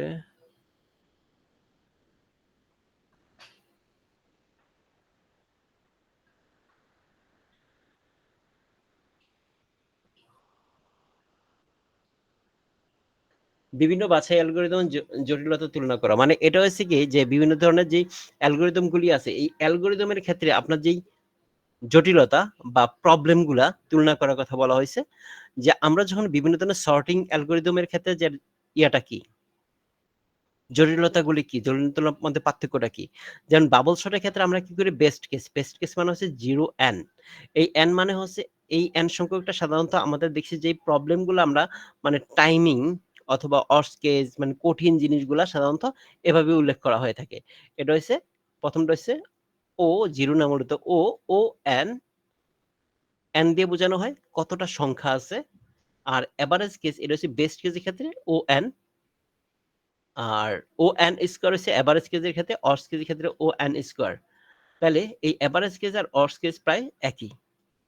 আর স্পেস কমপ্লেক্সিটি ও ওয়ান, এটা মানে হচ্ছে বেস্ট পজিশন। এটা মানে হচ্ছে ও ওয়ান, এটা এই সিম্বলটা দিয়ে এটা বুঝে কি সবচেয়ে বেস্ট। এই যে ও নিচে লেখা আছে উপাদান সংখ্যা, কয়টা উপাদান আছে, উপাদানগুলির রেঞ্জ, কে দিয়ে বোঝা হয় উপাদানগুলির রেঞ্জ। যেমন 0 থেকে 1000 পর্যন্ত রেঞ্জ। এই কে দিয়ে সাধারণত বোঝানো হয় উপাদানগুলির রেঞ্জ কত সেটার। এখন দেখেন আমাদের বাবল শটের ক্ষেত্রে আমরা দেখেছি কি বেস্ট কেজ ক্ষেত্রে আমাদের এই পরিমাণ আসে, এভারেজ কেজের ক্ষেত্রে এবং ওয়ার্স্ট কেজের ক্ষেত্রে স্পেস কমপ্লেক্সিটি মানে স্পেস কমপ্লেক্সিটি খুবই ভালো। স্পেস কমপ্লেক্সিটি কোনো স্পেস নিয়ে কোনো ঝামেলা নাই, একদম সহজ। স্থিতিশীল স্টেবিলিটি, হ্যাঁ এটা খুব স্থিতিশীল। এবং ইন প্লেস, হ্যাঁ। এখন দেখেন যদি এখানে ভিতরে ইনসার্শন শটের ক্ষেত্রে প্রায় বাবল শটের মতো একই জিনিস, কিন্তু সিলেকশন শটের ক্ষেত্রে এসে কি হয়েছে আমাদের বেস্ট কেস এন স্কোয়ার, এটা এন স্কোয়ার, এটা এন স্কোয়ার। আর এখানে এসে স্পেস কমপ্লেক্সিটি, এটার অবস্থা ভালো। স্থিতিশীল না, এটা স্থিতিশীল না, অস্থিতিশীল, এটা সবসময় ভালো কাজ করে না। মার্চ শটের ক্ষেত্রে আমরা দেখতেছি কি এন লগ এন, এটা বেস্ট কেসের ক্ষেত্রে এন লগ এন। এই লগ আমরা ম্যাথমেটিক্যাল টার্ম লগ জানি, মানে এন লগ এন বলতে যদি আমাদের একটা উপাদান যদি 5টা থাকে 5 লগ 5, আমাদের জিনিসটা এরকম হবে। লগের 5 লগের মান যা আসে, এটা লগের মান যা আসে সেটা আসবে। তারপরে আমাদের এক্ষেত্রে এভারেজ কেসের তাই, অর্স্ট কেসের ক্ষেত্রে তাই আসতেছে, এবং স্পেস কমপ্লেক্সিটির ক্ষেত্রেও এন ও এন। এখন এখান থেকে ও এন এর মান ও ওয়ানের চেয়ে কি বেশি, কারণ যখন যদি এন এর মান যদি একটা সংখ্যার জন্য যা হইতো স্পেস কমপ্লেক্সিটির ক্ষেত্রে, কিন্তু এন এর ক্ষেত্রে কি হবে, স্পেস কমপ্লেক্সিটি যত বেশি সংখ্যা উপাদান থাকবে তত এখানে বেড়ে যাবে মার্চ শটের ক্ষেত্রে। তাহলে আমার কি স্পেস লাগতেছে, স্পেস কমপ্লেক্সিটি আছে, আমাদের যা এক্সট্রা জায়গা প্রয়োজন। আর এখানে ভিতরে কি আছে স্থিতিশীল, হ্যাঁ এটা স্থিতিশীল। আর এখানে ইন প্লেস না, ইন প্লেস না। তারপর হচ্ছে হিপ শটের ক্ষেত্রেও একই জিনিস এখানে পাইতেছি, এটা খুব ফাস্টার, এবং এইখানে বেস্ট স্পেস কমপ্লেক্সিটি নাই, এখানে আমাদের এক্সট্রা জায়গার প্রয়োজন হচ্ছে না। এবং কুইক শটের ক্ষেত্রে আমাদের এক্সট্রা জায়গা প্রয়োজন হইতেছে, সেটা পরিমাণ হচ্ছে লগ এন পর্যন্ত। আর মার্চ শটের ক্ষেত্রে প্রয়োজন হইতেছে যতটা উপাদান ততটা জায়গা প্রয়োজন হইতেছে। এখন রেডিক্স শটের ক্ষেত্রে আমাদের কি পাইতেছি এন কে সংখ্যা প্লাস রেঞ্জ পর্যন্ত, উপাদানগুলির রেঞ্জ। কতটুকু পর্যন্ত সেই রেঞ্জটা আছে সেই রেঞ্জটা উল্লেখ করতেছে, রেঞ্জ লাগতেছে, উপাদান সংখ্যা এবং রেঞ্জ দুইটা লাগতেছে, দুটো উপর বের করে বেস্ট কেস। তো রেডিক্স শর্টটা একটু কমপ্লেক্স, বাট এগুলো হচ্ছে অনেক বড় ধরনের যখন ডাটা থাকে তখন এটা কাজ করার প্রয়োজন প্রয়োজন হয়ে থাকে। ইন প্লেস দরকার নাই, কিন্তু এখানে কি হচ্ছে স্থিতিশীল। কাউন্টিং শর্ট, আর একটা শর্ট হচ্ছে কাউন্টিং শর্ট। কাউন্টিং শর্টের ক্ষেত্রে একইভাবে এটা ছিল n ইন্টু কে, এটা হচ্ছে n প্লাস কে। এই হচ্ছে আমাদের টোটাল শর্টিং এর তুলনামূলক বাছাই টেবিল। এটা পরীক্ষায় আসার সম্ভাবনা কম, তারপর একটু দেখলেন আর কি। আর এখানে যেই জিনিসগুলো বোঝানো হয়েছে, যেটা হচ্ছে যে জাস্ট এই টেবিলটির উপরে ব্যাখ্যাটা আর কি, জাস্ট নিজে বোঝার জন্য, আপনারা বোঝার জন্য এখানে লেখা আছে এগুলি। এটাতে কি কি দেওয়া আছে, যেমন স্থিতিশীলতা, স্টেবিলিটি, এই যে উপরে যে স্থিতিশীলতা এবং ইনপ্লেসের কথা উল্লেখ করা হয়েছে, সেই দুইটা জিনিস আপনারা পান নাই নরমালি। এটি অ্যালগরিদম স্থিতিশীল যদি সমান মানের উপাদানগুলির মধ্যে আগে ও পিছনে ক্রম বজায় থাকে। তাহলে এই যে merge short, bubble sort, insertion short স্থিতিশীল থাকে, কিন্তু কুইক শর্ট এবং হিপ শর্টে স্থিতিশীল নয়। আর ইনপ্লেসটা যদি অ্যালগরিদম অতিরিক্ত বড় মেমোরি না ব্যবহার করে কাজ করতে পারে, তবে তা ইনপ্লেক্স বলা হয়। যদি অ্যালগরিদম অতিরিক্ত বড় মেমোরি না ব্যবহার করে কাজ করতে পারে, তবে তাকে ইনপ্লেস বলা হয়। মানে কি, তার যে এক্সট্রা অতিরিক্ত বড় মেমোরি যদি প্রয়োজন না হয়, তাহলে ইনপ্লেস। ইনপ্লেসটা হচ্ছে কি, bubble sort, insertion sort, heap sort, এগুলি ইনপ্লেস। মানে অতিরিক্ত মেমোরি, বড় মেমোরি প্রয়োজন হয় না। মার্জ শর্ট, কাউন্টিং শর্ট এবং রেডিক্স শর্টে প্রয়োজন হয়। এই দুটা ইনপ্লেস নয়, মানে আপনার যে জায়গা আছে সেই জায়গাতে হচ্ছে না, তাকে এক্সট্রা মেমোরি নিয়ে কাজ করতে হয়, অতিরিক্ত বড় মেমোরি নিয়ে কাজ করতে হয়, তখন তাই সেটা ইনপ্লেস নয়। আর যদি অতিরিক্ত মেমোরি নিয়ে কাজ করার প্রয়োজন হয় না, মেমোরি ব্যবহার করার প্রয়োজন হয় না কাজ করার জন্য, সেটাকে আমরা কি বলতেছি, ইনপ্লেস। তো অনেক সময় দেখা গেল আপনি ছোট্টভাবে এটা বলতে পারে যে ইনপ্লেস কি, তখন কি বলবেন, যদি অ্যালগরিদম অতিরিক্ত, যদি সর্টিং এর সময় সর্টিং অ্যালগরিদমের মধ্যে অতিরিক্ত বড় মেমোরি না ব্যবহার করার প্রয়োজন হয়ে থাকে, তখন তাকে ইনপ্লেক্স বলা হয়।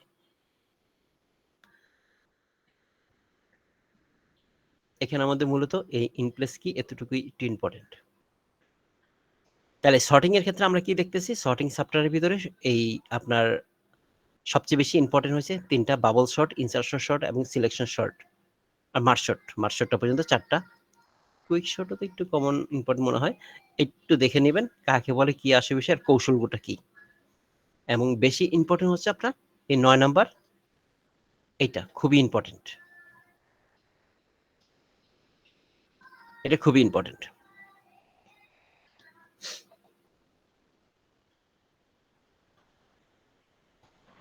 স্যার সেটা কি আমাদের হাইলাইট করে দেওয়া হবে এটা? না, এটা হাইলাইট করে দেওয়া নাই। নেক্সট ক্লাসে আমরা এটা দিয়ে হাইলাইট করব এবং অনেক কিছু একদম শুরু থেকে এটা নিয়ে খুবই ভালোভাবে আলোচনা করব। নেক্সট ক্লাস থেকে আপনাদের একদম শুরু থেকে কথা বলবো, এই যে ডাটা স্ট্রাকচারের শুরু থেকে আপনাদেরকে পড়াবো, শুরু থেকে ফার্স্ট চ্যাপ্টার থেকে এবং মার্কিং করে দিয়ে দিব।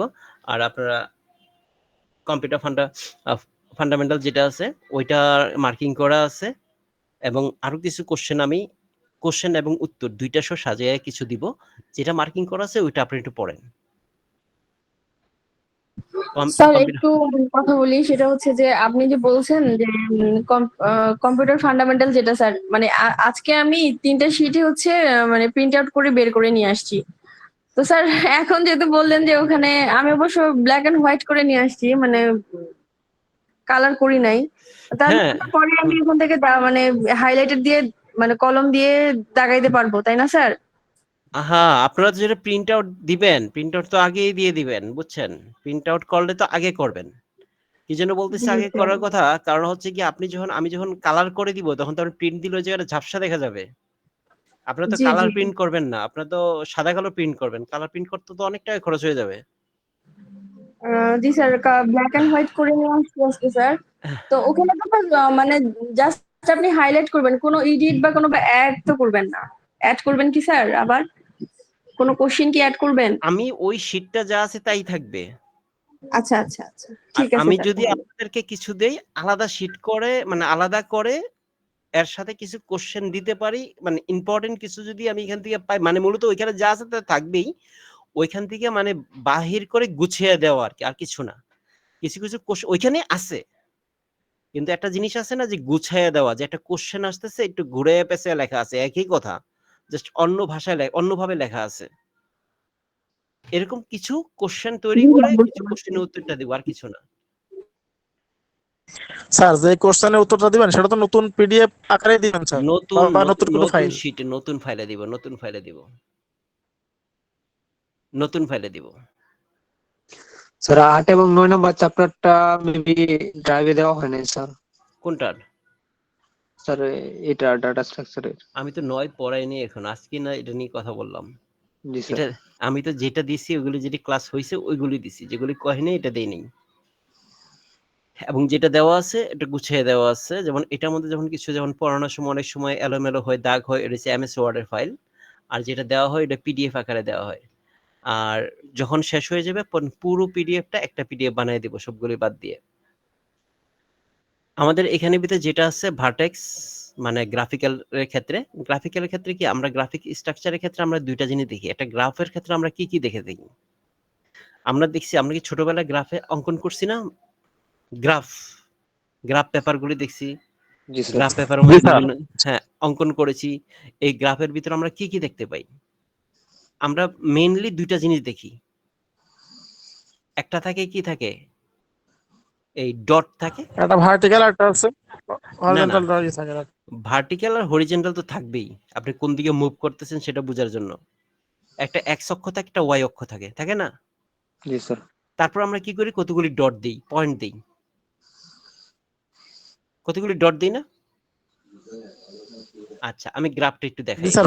ডট। কতগুলি ডট দিই জাস্ট আমি এটা গ্রাফের এখানে গ্রাফ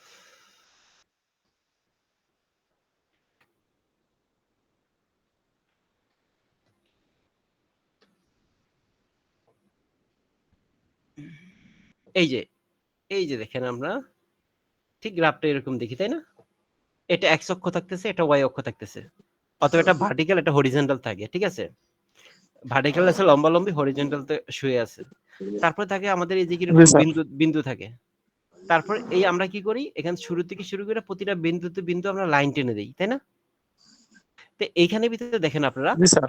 এই যে যে পয়েন্টগুলি এগুলো আমরা বলছি নোড এগুলো কি বলি নোড আবার আরেকটা নাম আছে নোডে কি ভার্টেক্স আর যে এই যে লম্বা লম্বা দাগগুলি একটা নোড থেকে আরেকটা নোডে যে মার্কিং করা হয় দাগ টানা হয় এটাকে বলা হয় এজ বা বাহু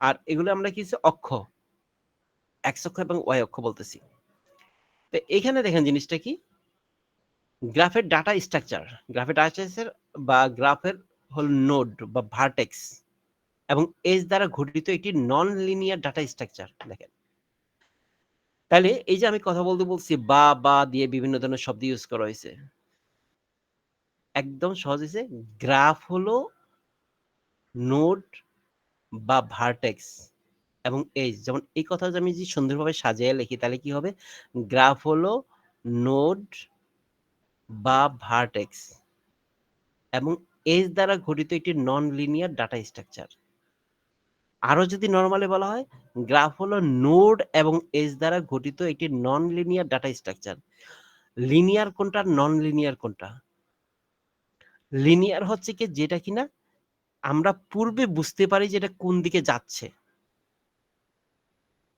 আমরা আগেই বুঝতে পারি যখন যে জিনিসটাকে আমরা কোন দিকে কিভাবে যাচ্ছে কোন পথে যাচ্ছে যেমন দেখেন আমরা যখন এখানে একটা গ্রাফটাই দেখি গ্রাফের কথা চিন্তা করি যেমন আমরা নিচে যে দাগটা দেখতেছি যে টিক মার্ক দেওয়া নিচের যে হরিজন্টাল লাইনটা আমরা দেখতেছি হরিজন্টাল লাইনটা সোজা সামনের দিকে যাচ্ছে এটা কি লিনিয়ার একদম সোজা এদিকেই যাচ্ছে যেমন আমরা জানি যে 1 তারিখ পর 2 তারিখ আসবে 2 এর পর 3 3 এর পরে 4 4 এর পরে 5 মানে কি একদম সোজা এইভাবেই যেতে থাকবে জি স্যার। সিকোয়েন্স একটা আকারে আসবে। নির্দিষ্ট সিকোয়েন্স আকারে যাচ্ছে এটা মনে হচ্ছে লিনিয়ার বলতেছি আর নন লিনিয়ার মানে কি দেখেন আপনারা এই যে প্রথম এটাকে এখানে আসতেছে এরপর সোজা সামনে গেছে তারপর উপরে চলে গেছে তারপর আবার নিচের দিকে আসছে নিচের দিকে এসে আবার উপরের দিকে যায় আবার একটু বাঁকা হয়ে উপরে দিয়ে গেছে ডান দিয়ে গেছে এইটা কি, এটা কি নির্দিষ্ট কিন্তু বোঝা যাচ্ছে না। সাপোজ আপনার ক্রিকেটের ম্যাচে যখন আমরা খেলা দেখি, আমরা টাইম আর মানে বল আর ওভার কিন্তু ঠিক মতো বেড়ে যাচ্ছে, কিন্তু আমাদের রানটা যে বাড়তেছে বা উইকেটটা যে কোথায় কোথায় পড়তেছে তা কিন্তু ঠিক নেই। একবার নিচের দিকে যাচ্ছে গ্রাফ, আবার উপরের দিকে যাচ্ছে গ্রাফ, বিভিন্ন সময় বিভিন্ন দিকে মুভমেন্ট করা থাকে। তো এই কারণে এটা কিছু নন লিনিয়ার, সেটা কোনো নির্দিষ্ট পথে যাচ্ছে না। এজন্য নন লিনিয়ার ডাটা স্ট্রাকচার, যা বিভিন্ন অবজেক্ট বা এন্টিটির মধ্যে সম্পর্ক কানেকশনে বর্ণনা করে। তাইলে আমরা যদি বলি যে গ্রাফ ডাটা স্ট্রাকচারটা কি, গ্রাফিক্যাল ডাটা স্ট্রাকচার হচ্ছে, গ্রাফিক্যাল ডাটা স্ট্রাকচার বা গ্রাফ হলো কি একটা নোড এবং এজ দ্বারা গঠিত একটি নন লিনিয়ার ডাটা স্ট্রাকচার, যা বিভিন্ন অবজেক্ট বা এন্টিটির মধ্যে সম্পর্ক বা কানেকশন বর্ণনা করে থাকে। এইবার দেখেন আপনি গ্রাফের মূল উপাদান কি, নোড বা ভার্টেক্স, আর হচ্ছে এজ। গ্রাফের মৌলিক ইউনিট বা ডাটা ধারণ করে, যেমন শহর, কম্পিউটার, ব্যক্তি, রোল নাম্বার, এই যে বিভিন্ন ধরনের যে জিনিসগুলো, রোল নাম্বার, মার্ক বা সাবজেক্ট নেম, এই জিনিসগুলো এজ। দুইটি ভার্টেক্সের মধ্যে সংযোগ বা সম্পর্ক নির্দেশ করে, যেমন রাস্তা, নেটওয়ার্ক, কেবল। এবার জাস্ট বোঝানো হয়েছে এখানে এক্সাম্পল দিয়ে, তো অবশ্যই আমাদের এই এক্সাম্পল দেওয়ার দরকার নাই। এবার দেখেন গ্রাফের প্রকারভেদ। গ্রাফ কয় প্রকার হয়ে থাকে?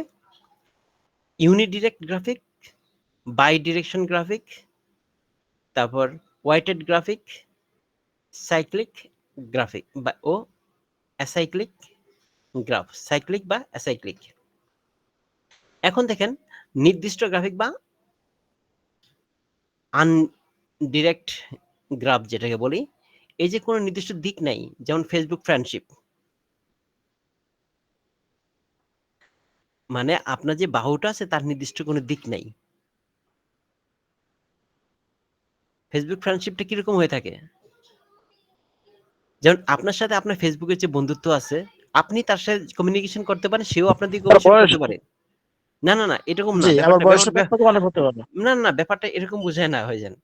এখানে হচ্ছে ইউনিট মানে আনডিরেক্টেড গ্রাফ, মানে কি আপনার ফেসবুকে যে ফ্রেন্ডশিপ আছে, যে ফ্রেন্ডরা আছে, আপনারা দুজন দুজনের সাথে কমিউনিকেশন করতে পারেন। যেমন মনে করেন আপনি আপনার বন্ধুকে মেসেজ করতেছেন, আপনার বন্ধু আপনাকে মেসেজ করতেছে, আপনার বন্ধুকে আপনি হাই বলতে পারতেছেন, আপনিও আপনার বন্ধুকে হাই করতে পারতেছে, আপনি আপনার বন্ধুর ডাটা দেখতে পারতেছেন, আপনার বন্ধু আপনার ডাটা দেখতে পারতেছে।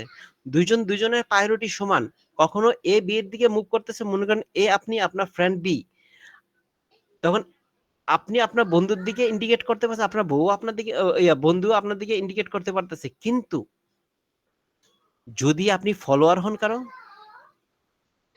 তাহলে কি হবে? মনে করেন আপনি শেখ হাসিনার ফলোয়ার, তাহলে আপনার কি হবে? উনি কি করতেছে আমাকে ফলো করে না স্যার, আমি তাকে ফলো করি। হ্যাঁ হ্যাঁ হ্যাঁ, আপনি শুধু তাকে ফলো করতে পারতেছেন, সে কি করতেছে না করতেছে সেটা আপনি দেখতেছেন, কিন্তু আপনি কি করতেছেন সে কিন্তু দেখবে না। হ্যাঁ, একমুখী হয়ে যাচ্ছে। এইটা হচ্ছে ডিরেক্ট গ্রাফ, অথবা সংক্ষেপে বলে ডাইগ্রাফ। যেমন অথবা মনে করেন যে টুইটারে যে ফলোয়ার করে থাকেন, এখানে টুইটারে ফলোয়ার কথা বলছে, টুইটারে ফলো করা, টুইটারে একজন টুইটারকে আপনি ফলো করতেছেন। সাপোজ মনে করেন আপনার এখন কি আছে, আমেরিকার প্রেসিডেন্ট ডোনাল্ড ট্রাম্প, আপনি ট্রাম্পের একজন ফলোয়ার, আপনি তাকে ফলো করতেছেন, সে কি স্ট্যাটাস দিচ্ছে সেটা দেখতেছেন, তাহলে আপনি কি, আপনি তার ফলোয়ার। এখানে শুধুমাত্র আপনি তার ফলো দেখতে পাচ্ছেন, কিন্তু সে কিন্তু আপনারটা দেখছে না, তার সাথে কিন্তু আপনার কোনো যোগাযোগ নাই, কিন্তু আপনার সাথে তার যোগাযোগ আছে। এটাকে বলা হইতেছে ডিরেক্ট গ্রাফ বা নির্দেশিত গ্রাফ। হ্যাঁ, আর হচ্ছে ওয়াইটেড গ্রাফ। ওয়াইটেড গ্রাফ কি, যে এজের সাথে ওজন বা ভ্যালু যুক্ত করা হয়। মানে আপনার যে বাহু আছে, যে রেখাটা আছে, এখানে বাহুটা কোনটা, বাহুটা বোঝা যাচ্ছে এ একটা নোড, বি একটা নোড, আর মাঝখানে যে এই চিহ্নটা আছে, তো এটাকে বলতেছি আমরা কি, এজ। এই এজটা যখন এদিকে থাকতেছে, ওইদিকে থাকতেছে, বিভিন্ন দিকে থাকতেছে, যখন আমরা বলছি অনির্দিষ্ট, আর এটা হচ্ছে একটা নির্দিষ্ট ভাবে আসতেছে। আর এই এজের যখন ভ্যালু থাকবে, ওজন থাকবে, তখন এটাকে কি বলা হইতেছে, ওয়াইটেড গ্রাফ। যেমন গুগল ম্যাপের দূরত্ব বা সময়, যখন এখন গুগল ম্যাপ দিয়ে যখন আমরা যাই কোন একটা পথে, সাপোজ মনে করেন আমাদের রাস্তার মধ্যে কি থাকে, বিভিন্ন ট্রাফিক থাকতে পারে, একই পথ যাইতে আপনার এক এক সময় লাগে। একই পথে আপনি যখন অতিক্রম করেন, সাপোজ মনে করেন উবারে চিন্তা করেন, ঢাকা শহরে যারা উবারে মুভমেন্ট করে থাকে দেখবেন যে রাতের বেলা এক ধরনের ভাড়া, বৃষ্টি হলে এক ধরনের ভাড়া, অফিস টাইমে এক ধরনের ভাড়া। কারণ কি ওই সময় ট্রাফিকটা বেশি থাকে, যাওয়ার সময় বেশি প্রয়োজন হয়। এখন ওইখানে যে পথটা জ্যাম বেশি থাকবে, ট্রাফিক বেশি থাকবে, ওখানে ভাড়া বেশি থাকবে, ওখানে যাইতে সময় লাগবে। তো গুগল ম্যাপের মাধ্যমে আপনি যখন বিভিন্ন সময় যখন ফলো করবেন দেখবেন যে এক এক সময় এক এক জায়গায় এক এক রাস্তা এক এক ধরনের টাইট থাকে। মানে সব সময় আপনি একই সময়ে একই পথ অতিক্রম করতে পারবেন না। সাপোজ মনে করেন আপনার বন্ধুর বাসায় আপনি যাবেন, যাওয়ার পথে আপনি যেই সময়টা ব্যয় হয় সবসময় একই সময় ব্যয় হয় না, এক এক রাস্তা দিয়ে এক এক সময় ব্যয় হয়। একই জায়গায় একই সাথে যোগাযোগ করবেন, এই যে ভ্যালুয়েবল যেই এজটা থাকে তখন এটা বলা ওয়েটেড গ্রাফ। তারপর আছে সাইক্লিক বা অ্যাসাইক্লিক। সাইক্লিক গ্রাফ হচ্ছে মানে কিরকম লুপ থাকে, আপনি ঘুইরা ঘুইরা যাবেন না, আপনি ডিরেক্ট যেতে পারবেন না। আর অ্যাসাইক্লিকে গেছে কোনো লুপ থাকে না, সরাসরি ট্রি টাইপের, কোনো লুপ থাকে না। ট্রিতে তো লুপ সম্ভব না। ট্রির আমরা ছবি দেখছি, ট্রিতে কিরকম থাকে, নিচে থেকে নিচে নিচে আসে। আর অ্যাসাইক্লিকে কি হয়, অন্তত একটা লুপ থাকবে, একবার ঘুরে আসতে হইব। তাইলে আমরা গ্রাফ কত প্রকার দেখতেছি, আনডিরেক্ট, তার মানে ডিরেক্ট। সাইকেলিক যেটা আছে সেটা কি স্যার সার্কেল আকারে থাকবে? না, সার্কেল আকারে কেন থাকবে, লজিক্যাল সার্কেল বলতে পারেন, লজিক্যাল সার্কেল বলতে পারেন। আপনার তো পথ তো মনে করে, এই যে আমি আপনাকে দেখাচ্ছি, দাঁড়ান, এখানে মনে করেন যে এখানে এখানে যাচ্ছেন, এখানে যাচ্ছেন, এখানে যাচ্ছেন, ঘুরে ঘুরে ঘুরে ঘুরে আবার এখানে আসতে পারেন, একই পথ আবার অতিক্রম করে ঘুরতে হবে। যখন এরকম ঘূর্ণন হবে, এটা কিন্তু এই গ্রাফ কিন্তু ওই গ্রাফে আসবে না যদিও। যখন এরকম বিন্দু থেকে ঘুরে ঘুরে ঘুরে ঘুরে ঘুরে একটা বৃত্তের মতো যদি হবে, মানে এটা যে একদম সার্কেল বৃত্তের মতো হবে। বৃত্ত মানে কি, যে যেটার রেডিয়াস সমান, তাই না? ব্যাপারটা এরকম না, বা ইলিপসের মতো না, আপনার এলোমেলো ঘুরে একটা চক্কর হইতে পারে। বাহুটা আপনার বক্রাকৃতি হয়েও একটা সার্কেল লুপ হইতে পারে, তাই না? এই যেমন মনে করেন এই যে এই সার্কেলটা দেখেন, এটা দেখেন, এটাতে কি, এখানে এসে এখানে এসে উপরে এসে নিচে চলেছে, নিচে এসে মনে করেন এইভাবে ঘুরে আবার এখানে আসলো, তার একটা সার্কেল হবে না? এই যেমন দেখাইতেছি এটাকে, এই দেখেন, আরে বেশি ক্লিক করে গেল। এই জায়গাটা দেখেন, এখানে দেখেন এই সি ফোর, হ্যাঁ এই সি এ ডি বি, এই যে ঘুরতেছি, এটা সার্কেল হচ্ছে না? এটা কি, এটা হচ্ছে এটা রেক্ট্যাঙ্গেলের জি মতো, স্যার। রেক্ট্যাঙ্গেলের মতো। এটা কিন্তু সার্কেল না, কিন্তু এটা যে এটা ঘুরে, তাহলে এটা লুপ হবে না? এরকম বোঝানো হয়েছে আপনার জি যে স্যার। একদম। আবার যে সার্কেলের মতো হইতে পারে, এটা নির্দিষ্ট না, মানে জিনিসটা যে ফিক্সড এরকমই হবে ব্যাপারটা এরকম না। মানে পাই চার্টের মতো হতে পারে, পাই চার্টের মতো হ্যাঁ, হলেও সমস্যা নেই। পাইচার্টের মতো হইতে পারে, নাও হইতে পারে, নির্দিষ্ট না, ব্যাপারটা এরকম। আর তারপর ওয়েটেড তো আমরা বুঝলাম, ওই সাইক্লিক অ্যাসাইক্লিকের ভিতরে এটা হবে ট্রির মতো হবে, মানে এটা কোনো ইয়া হবে না। আর গ্রাফের রিপ্রেজেন্টেশন কি করে, ম্যাট্রিক্স এবং লিস্ট। আর কি হয়েছে, অ্যাডজান্সেন্স ম্যাট্রিক্স আর অ্যাডজান্সিং লিস্ট। অ্যাডজান্সেন্স ম্যাট্রিক্সের মধ্যে একটি 2D অ্যারে, যেখানে ম্যাট্রিক্স আই জে 1 বা ওজন হলো ভার্টেক্স আই ও জে সংযুক্ত থাকে। আর আই আর জে বোঝা হয়েছে কি দুইটা অ্যারে, মানে সাধারণত আমরা জানি কি 2Dর ক্ষেত্রে দুইটা থাকে, আই জে। আর যদি 3D হতো আই জে কে হইতো, জি স্যার, 3 ডাইমেনশন। 3 ডাইমেনশন। যেটা 3D হলে 3 ডাইমেনশনে আই জে কে পাইতাম, যেহেতু 2 ডাইমেনশন এখানে আমরা কি পাইছি, এর মধ্যে দুইটা পাইছি, আই আর জে পাইছি। 1 বা ওজন হলো ভার্টেক্স এবং আই ও জে সংযুক্ত, আই দুইটা বাহু, যেহেতু আমরা জানি কি সাধারণত একটা দুইটা নোড আমার প্রয়োজন, দুইটা নোডের সাথে সেটা যুক্ত হইতেছে। আর অ্যাডজাসেন্ট লিস্টে কিন্তু প্রতিটি ভার্টেক্সের জন্য একটি লিস্ট থাকে যা তার সংযুক্ত নোডগুলিকে নির্দিষ্ট করে থাকে, একটার সাথে একটা সংযোগ করে নোডগুলি নির্দিষ্ট করে থাকে। তো আমরা যে বিভিন্ন গ্রাফগুলি দেখে থাকি, আমরা সাধারণত বিভিন্ন যারা সোশ্যাল মিডিয়াতে কাজ করে থাকেন বা অথবা বিভিন্ন ধরনের অনেকের এখন তো ফেসবুকে মনে হয় প্রোফাইলেও মনে হয় মনিটাইজেশন দেওয়া শুরু করে দিছে ওরা। তো এখান থেকে আপনারা বিভিন্ন ধরনের গ্রাফ দেখতে পারেন যাদের প্রফেশনাল অথবা নন প্রফেশনাল মনে দেখা যায় আপনাদের যেই এই কন্টেন্ট অ্যাক্টিভিটিস গুলি আছে এগুলি দেখার জন্য, বা ইউটিউব চ্যানেল যারা হ্যান্ডেল করে থাকেন তারাও ওখানে দেখতে পারেন, ওখানে গ্রাফগুলো আপনারা দেখেন যে ডেইলি বা অথবা মান্থলি ইয়ারলি কিরকম হইতেছে, ভিউ টিউ বিভিন্ন ধরনের কোন অ্যাঙ্গেল কোথা থেকে কি আসতেছে এই গ্রাফগুলো আপনারা দেখতে পান। ওইগুলি অ্যানালাইসিস করলে ওইগুলি সাধারণত এই ধরনের নোট টোট বিভিন্ন ধরনের ভার্টেক্স এই জিনিসগুলো দেখতে পান। এইসব এই গ্রাফগুলি আপনারা দেখে অনেক কিছু উপকৃত হইতে পারেন। তো ওই জিনিসগুলি মূলত এই গ্রাফের কথা এখানে উল্লেখ করা হয়েছে বিভিন্ন ধরনের কম্বিনেশনের ক্ষেত্রে। তো অ্যাডজান্সি ম্যাট্রিক্সের ক্ষেত্রে এগুলি কি প্রতিনিধিত্ব করে থাকে, কি গ্রাফের প্রতিনিধিত্ব করে দুইটা, কি অ্যাডজান্সি ম্যাট্রিক্স আরটা হচ্ছে কি অ্যাডজান্সি লিস্ট। আর ম্যাট্রিক্সের ক্ষেত্রে আমরা কিছু টুডে এর ক্ষেত্রে আমরা দেখতে পারি বিভিন্ন এই ভার্টেক্স এবং জয়েন সংযুক্ত যে লাইনগুলি আছে। আর এখানে কিছু ভার্টেক্স হচ্ছে আই এবং সংযুক্ত বলা হয়েছে জে, মানে আমাদের নোড এবং যে কানেক্টিভিটিটার কথা উল্লেখ করা হয়েছে। স্পেস কমপ্লেক্সিটি যেটা হচ্ছে ও ভি স্কয়ার, আর এই ভি মানে হচ্ছে ভার্টেক্সের কথা বলা হয়েছে। ভার্টেক্স মানে কি নোডের কথা উল্লেখ করা হয়েছে, আর এটাকে ভি দিয়ে উল্লেখ করা হয়েছে। ভি না দিয়ে আপনি এনও দিতে পারেন, কোনো সমস্যা নেই। স্পেস কমপ্লেক্সিটি আপনি যেটাতেই উল্লেখ করবেন। যদি আপনারা আলাদা কিছু উল্লেখ করেন, যেমন এখানে ভি উল্লেখ করছে যেহেতু ভার্টেক্স নিয়ে কথা বলা হইতেছে, এই কারণে যখন কোনো সংখ্যা নিয়ে উল্লেখ করে তখন সাধারণত এন বোঝানো হয়। এখানে দেখেন আবারটা কি হচ্ছে, প্রতিটি ভার্টেক্সের জন্য একটি লিস্ট থাকে যা কিনা তার সংযুক্ত নোডগুলিকে নির্দিষ্ট করে থাকে।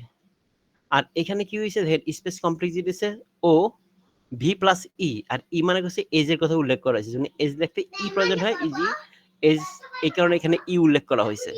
আর এটা কি হচ্ছে ভার্টেক্স প্লাস এজ, এই দুইটা মিলে। অথবা আপনি মনে করেন নোড বোঝানোর জন্য আপনি যে এন বলে, আমরা জানি ভার্টেক্স আর নোড কিন্তু একই জিনিস, তো এন প্লাস ইও দিতে পারেন।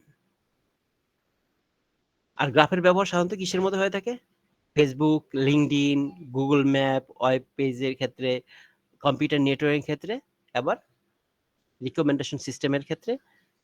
এছাড়াও আরো আছে অনেক।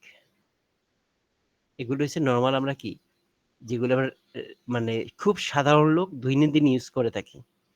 এবং আমরা যখন কোনো স্টুডেন্টদেরকে বা কাউকে যদি আপনারা বলতে চান এগুলিতে বলে, তারা সহজেই বুঝতে পারে, কারণ এগুলি আমরা সবচেয়ে বেশি ইউজ করে থাকি, বা আমাদের এখনকার যে ডিজিটাল যুগে কম্পিউটারের সাথে কানেক্টেড তারা এগুলো খুব বেশি ইউজ করে থাকে। এই জন্য সাধারণত ব্যবহারগুলি এখানে উল্লেখ করা হয়েছে। কারণ আমরা তো গ্রাফ তো অনেক কাজে করি, জনসংখ্যা পরিসংখ্যানের ক্ষেত্রে অথবা বিভিন্ন ধরনের সার্ভে করার জন্য এবং কোনো ধরনের ডাটা অ্যানালাইসিস করার জন্য। এই যে ক্রিকেট খেলার ক্ষেত্রে আমরা দেখতে পাই যে গ্রাফগুলি ইউজ করা হয়ে থাকে। আর এখান থেকে সোশ্যাল মিডিয়া নেটওয়ার্কের লিঙ্ক, গুগল ম্যাপে, গুগল পেজ র্যাঙ্কিং এর ক্ষেত্রে, কম্পিউটার নেটওয়ার্ক বিভিন্ন ক্ষেত্রে এগুলোতে গ্রাফ দেখাই হয়। এই যে কম্পিউটার নেটওয়ার্কের ক্ষেত্রে কি গ্রাফ দেখা হয়, কম্পিউটার নেটওয়ার্কের ক্ষেত্রে দেখা হয় যে আমাদের যে ব্যান্ডউইথ যে ইউজ করা হয়, কি পরিমাণ প্রতি সেকেন্ডে কখন কি পরিমাণ মানুষ ব্যান্ডউইথ ইউজ করতেছে, এইসব ক্ষেত্রে একটা গ্রাফ দেওয়া হয় যে কি পরিমাণ ডাটা যাচ্ছে, কি পরিমাণ ব্যান্ডউইথ এখানে ইউজ হইতেছে। যেহেতু কম্পিউটার আইসিটিতে আছেন এই কারণে এখানে কম্পিউটার নেটওয়ার্কের কথা উল্লেখ করা হয়েছে। তাহলে এখানে আমাদের গ্রাফের ক্ষেত্রে আর কি আছে, সাধারণ পরিবেশে বিভিন্ন ধরনের শীর্ষবিন্দু, প্রান্তবিন্দু এবং সংলগ্ন বিন্দুপাত। আচ্ছা, এটার ক্ষেত্রে একটু বলে দিই, বুঝতে পারবেন। আর এরপরের গুলি একটু পরের ক্লাস আমরা দেখবো, পরের গুলো থেকে এতটুকু আমরা একটু দেখি। শীর্ষবিন্দু, প্রান্তবিন্দু, সংলগ্নতা পথ, বিভিন্ন জিনিস। পথ আমরা শীর্ষবিন্দু আমরা জানি, নোড বা ভার্টেক্স যে পয়েন্টগুলি আছে। এজ তো আমরা জানি, এজ মানে বাহুর কথা উল্লেখ করা আছে। অ্যাডজাসেন্সি, দুইটি শীর্ষবিন্দু যদি একটি প্রান্তের মধ্যে যুক্ত থাকে, দুইটি শীর্ষবিন্দু যদি একটি প্রান্তের মধ্যে যুক্ত থাকে তবে তা সংলগ্ন বা অ্যাডজাস্টেন্স। আর অর্থাৎ তারা একে অপরের প্রতিবেশী। মানে কি বলতেছে এখানে, অ্যাডজাস্টেন্স মানে হচ্ছে কি, যদি দুইটা বিন্দু, শীর্ষবিন্দু যদি একই প্রান্তের মাধ্যমে যুক্ত থাকে। আচ্ছা, এটা আমরা দেখি একটু গ্রাফে থেকে। এই যেমন মনে করেন এটার ক্ষেত্রে কি হয়েছে, দুইটা বিন্দু আমার এই যে একই প্রান্তে আছে, একই ধরনের একই লেভেলে আছে, তাহলে এটা কি একে অপরের প্রতিবেশী। এটা কি আমরা বলতেছি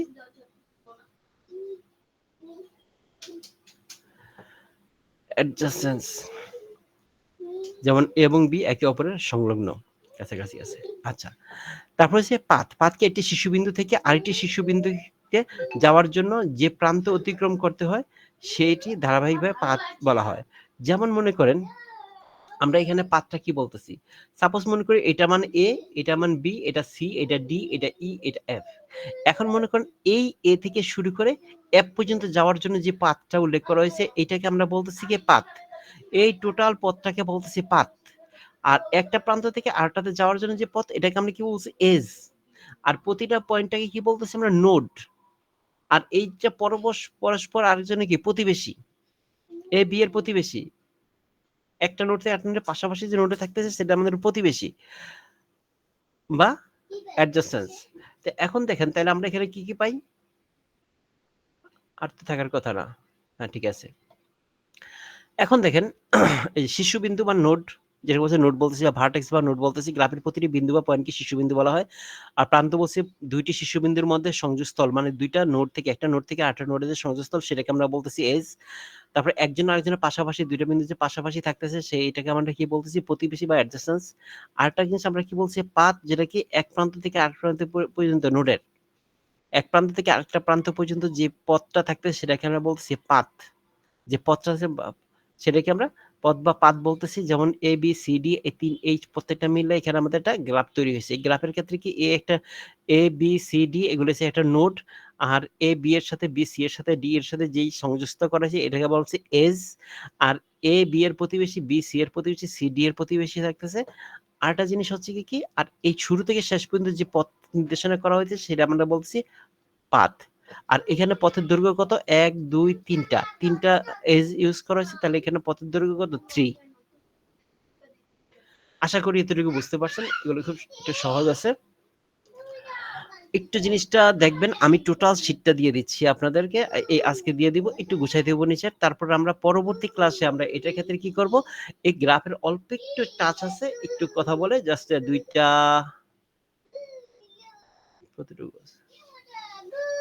গ্রাফের প্রান্তের আকারে অ্যালগরিদম ব্যাখ্যা করো, ওইটা একটু বেশি হ্যাঁ একটু বলতে হবে। আচ্ছা, অল্প একটু দুইটা টপিকস জাস্ট আছে, দুইটা টপিকস আমাদের পরবর্তীতে হয়তো 10-15 মিনিট সময় ব্যয় করে তারপর আমরা মূল জিনিসে চলে যাব, ঠিক আছে? আপনারা শীটটা একটু পড়বেন আশা করি। তো পড়াশোনাটা শুরু করে দেন পরীক্ষার জন্য। জি স্যার, ইনশাল্লাহ। ইনশাআল্লাহ। ইনশাআল্লাহ আচ্ছা স্যার পড়াশোনা শুরু করব। আজকে হচ্ছে যে শীটগুলো বের করে নিয়ে আসছি, একটু একটু করে আসলে পড়বো স্যার।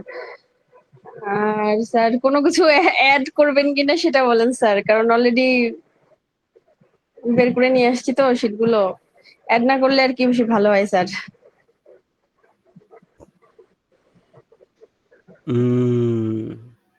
আচ্ছা, বের করে নিয়ে আসছেন, কোনো সমস্যা নেই, ওইটার সাথে অ্যাড করবো না, অ্যাড করে দিয়ে আলাদা আপনি কি বেশি কিছু অ্যাড করবো না, অল্প কিছু হয়তো 1 পৃষ্ঠা হইতে পারে, বা আরো সাবজেক্ট আছে না ওগুলো বের করতে হবে না আপনার, শুধুমাত্র এতটুকু বের করলেই হবে। স্যার আজকে শিডিউল কি দিয়ে দিবেন? মানে নতুন কোনো পিডিএফ দিবেন স্যার? মানে আজকে যেটা আলোচনা করলেন এটাতে পিডিএফ দিবেন মনে হচ্ছে। না না, পিডিএফ তো আর আপনার তো পিডিএফ তো আরো যাবে, যেমন এই যে ডাটা স্ট্রাকচার অ্যালগরিদমের পিডিএফ তো দেওয়া হয় নাই, দেওয়া হয়েছে আচ্ছা স্যার। সব। আর 2 সাবজেক্ট বাকি আছে না, 2 চ্যাপ্টার বাকি আছে না, ওই 2 চ্যাপ্টারের পিডিএফ দেওয়া হয়নি তো। আচ্ছা আচ্ছা, ড্রাইভে যেগুলো দিছেন স্যার এইগুলো তো মানে এইগুলো কি ফাইনাল না স্যার? মানে এটাই তো বলছিলেন আপনি। হ্যাঁ হ্যাঁ হ্যাঁ, ওইটা তো ফাইনাল, মানে আমি বলতেছি যে এখান দিয়ে এইটার মধ্যে সবকিছু আছে, জাস্ট আমি আচ্ছা কিছু কোশ্চেন আপনাদেরকে গুছিয়ে দিব, আর কিছু না। ঠিক আছে কিছু স্যার, কোশ্চেন এবং গুছিয়ে দিব, কারণ কিছু কিছু কোশ্চেন আছে যেটাতে মনে করেন যে আপনাদের অনেক সময় সিলেবাসের বাইরে থেকেও করে দেয়, অথবা মনে সিলেবাসের বাইরে থেকে তো বলা যায় না। কারণ কি জন্য বলা যায় না আমি বলি, যেমন মনে করেন ডাটা স্ট্রাকচার অ্যালগরিদম, যেটার ভিতরে ডাটা নিয়ে যদি কথা বলে, শুধু ডাটা নিয়ে অনেক কথা বলা যায়, শুধু ডাটা নিয়েও অনেক কিছু বলা যায়। ডাটা স্ট্রাকচারের ক্ষেত্রে ভেরিয়েবল নিয়ে যদি কথা বলি, যে কোনো একটা টপিকস দিয়ে অনেক কিছু বলা যায়। এখন যে কোনো একটা সাইট থেকে আপনাকে দিয়ে দিল। তো এই কারণে যেসব জিনিসগুলো এখানে আছে এর ভিতরে আছে, অন্তর্নিহিত আছে। তো ওইখান থেকে ওইগুলি আমরা একটু বাহির করে ২-১ টা কোশ্চেন, অল্প কিছু, বেশি না, অল্প কিছু বাহির করে দিব আর গুছাইয়া। যেমন মনে করেন যে আপনাকে সিম্পলি কিছু বলি। উম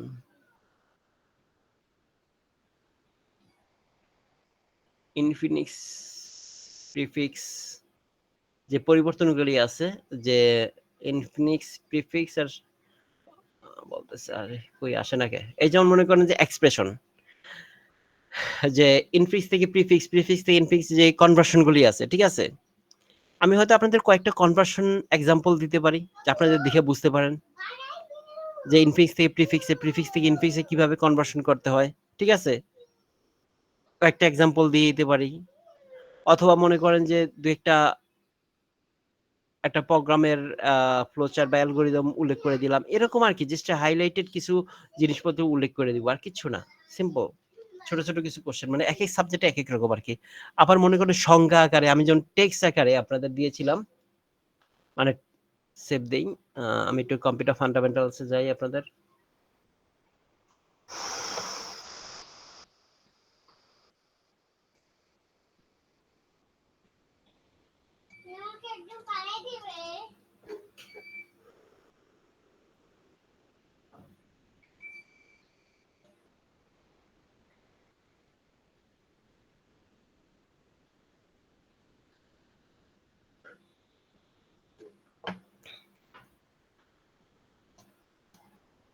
যেমন মনে করেন শাটার সম্পর্কে আপনাদের কি লেখা আছে, শাটার বৈশিষ্ট্যগুলো উল্লেখ করো। এটা কিছু পূর্ণরূপ, এটা দেওয়া আছে এইভাবে, জাস্ট ছক আকার এখানে দেওয়া আছে, ঠিক আছে? এখান থেকে হয়তো এই জিনিসটা তো এইভাবে অনেক সময় হয়তো বুঝতে পারে না, একটু গুছিয়ে সাজায় লিখে দিলাম।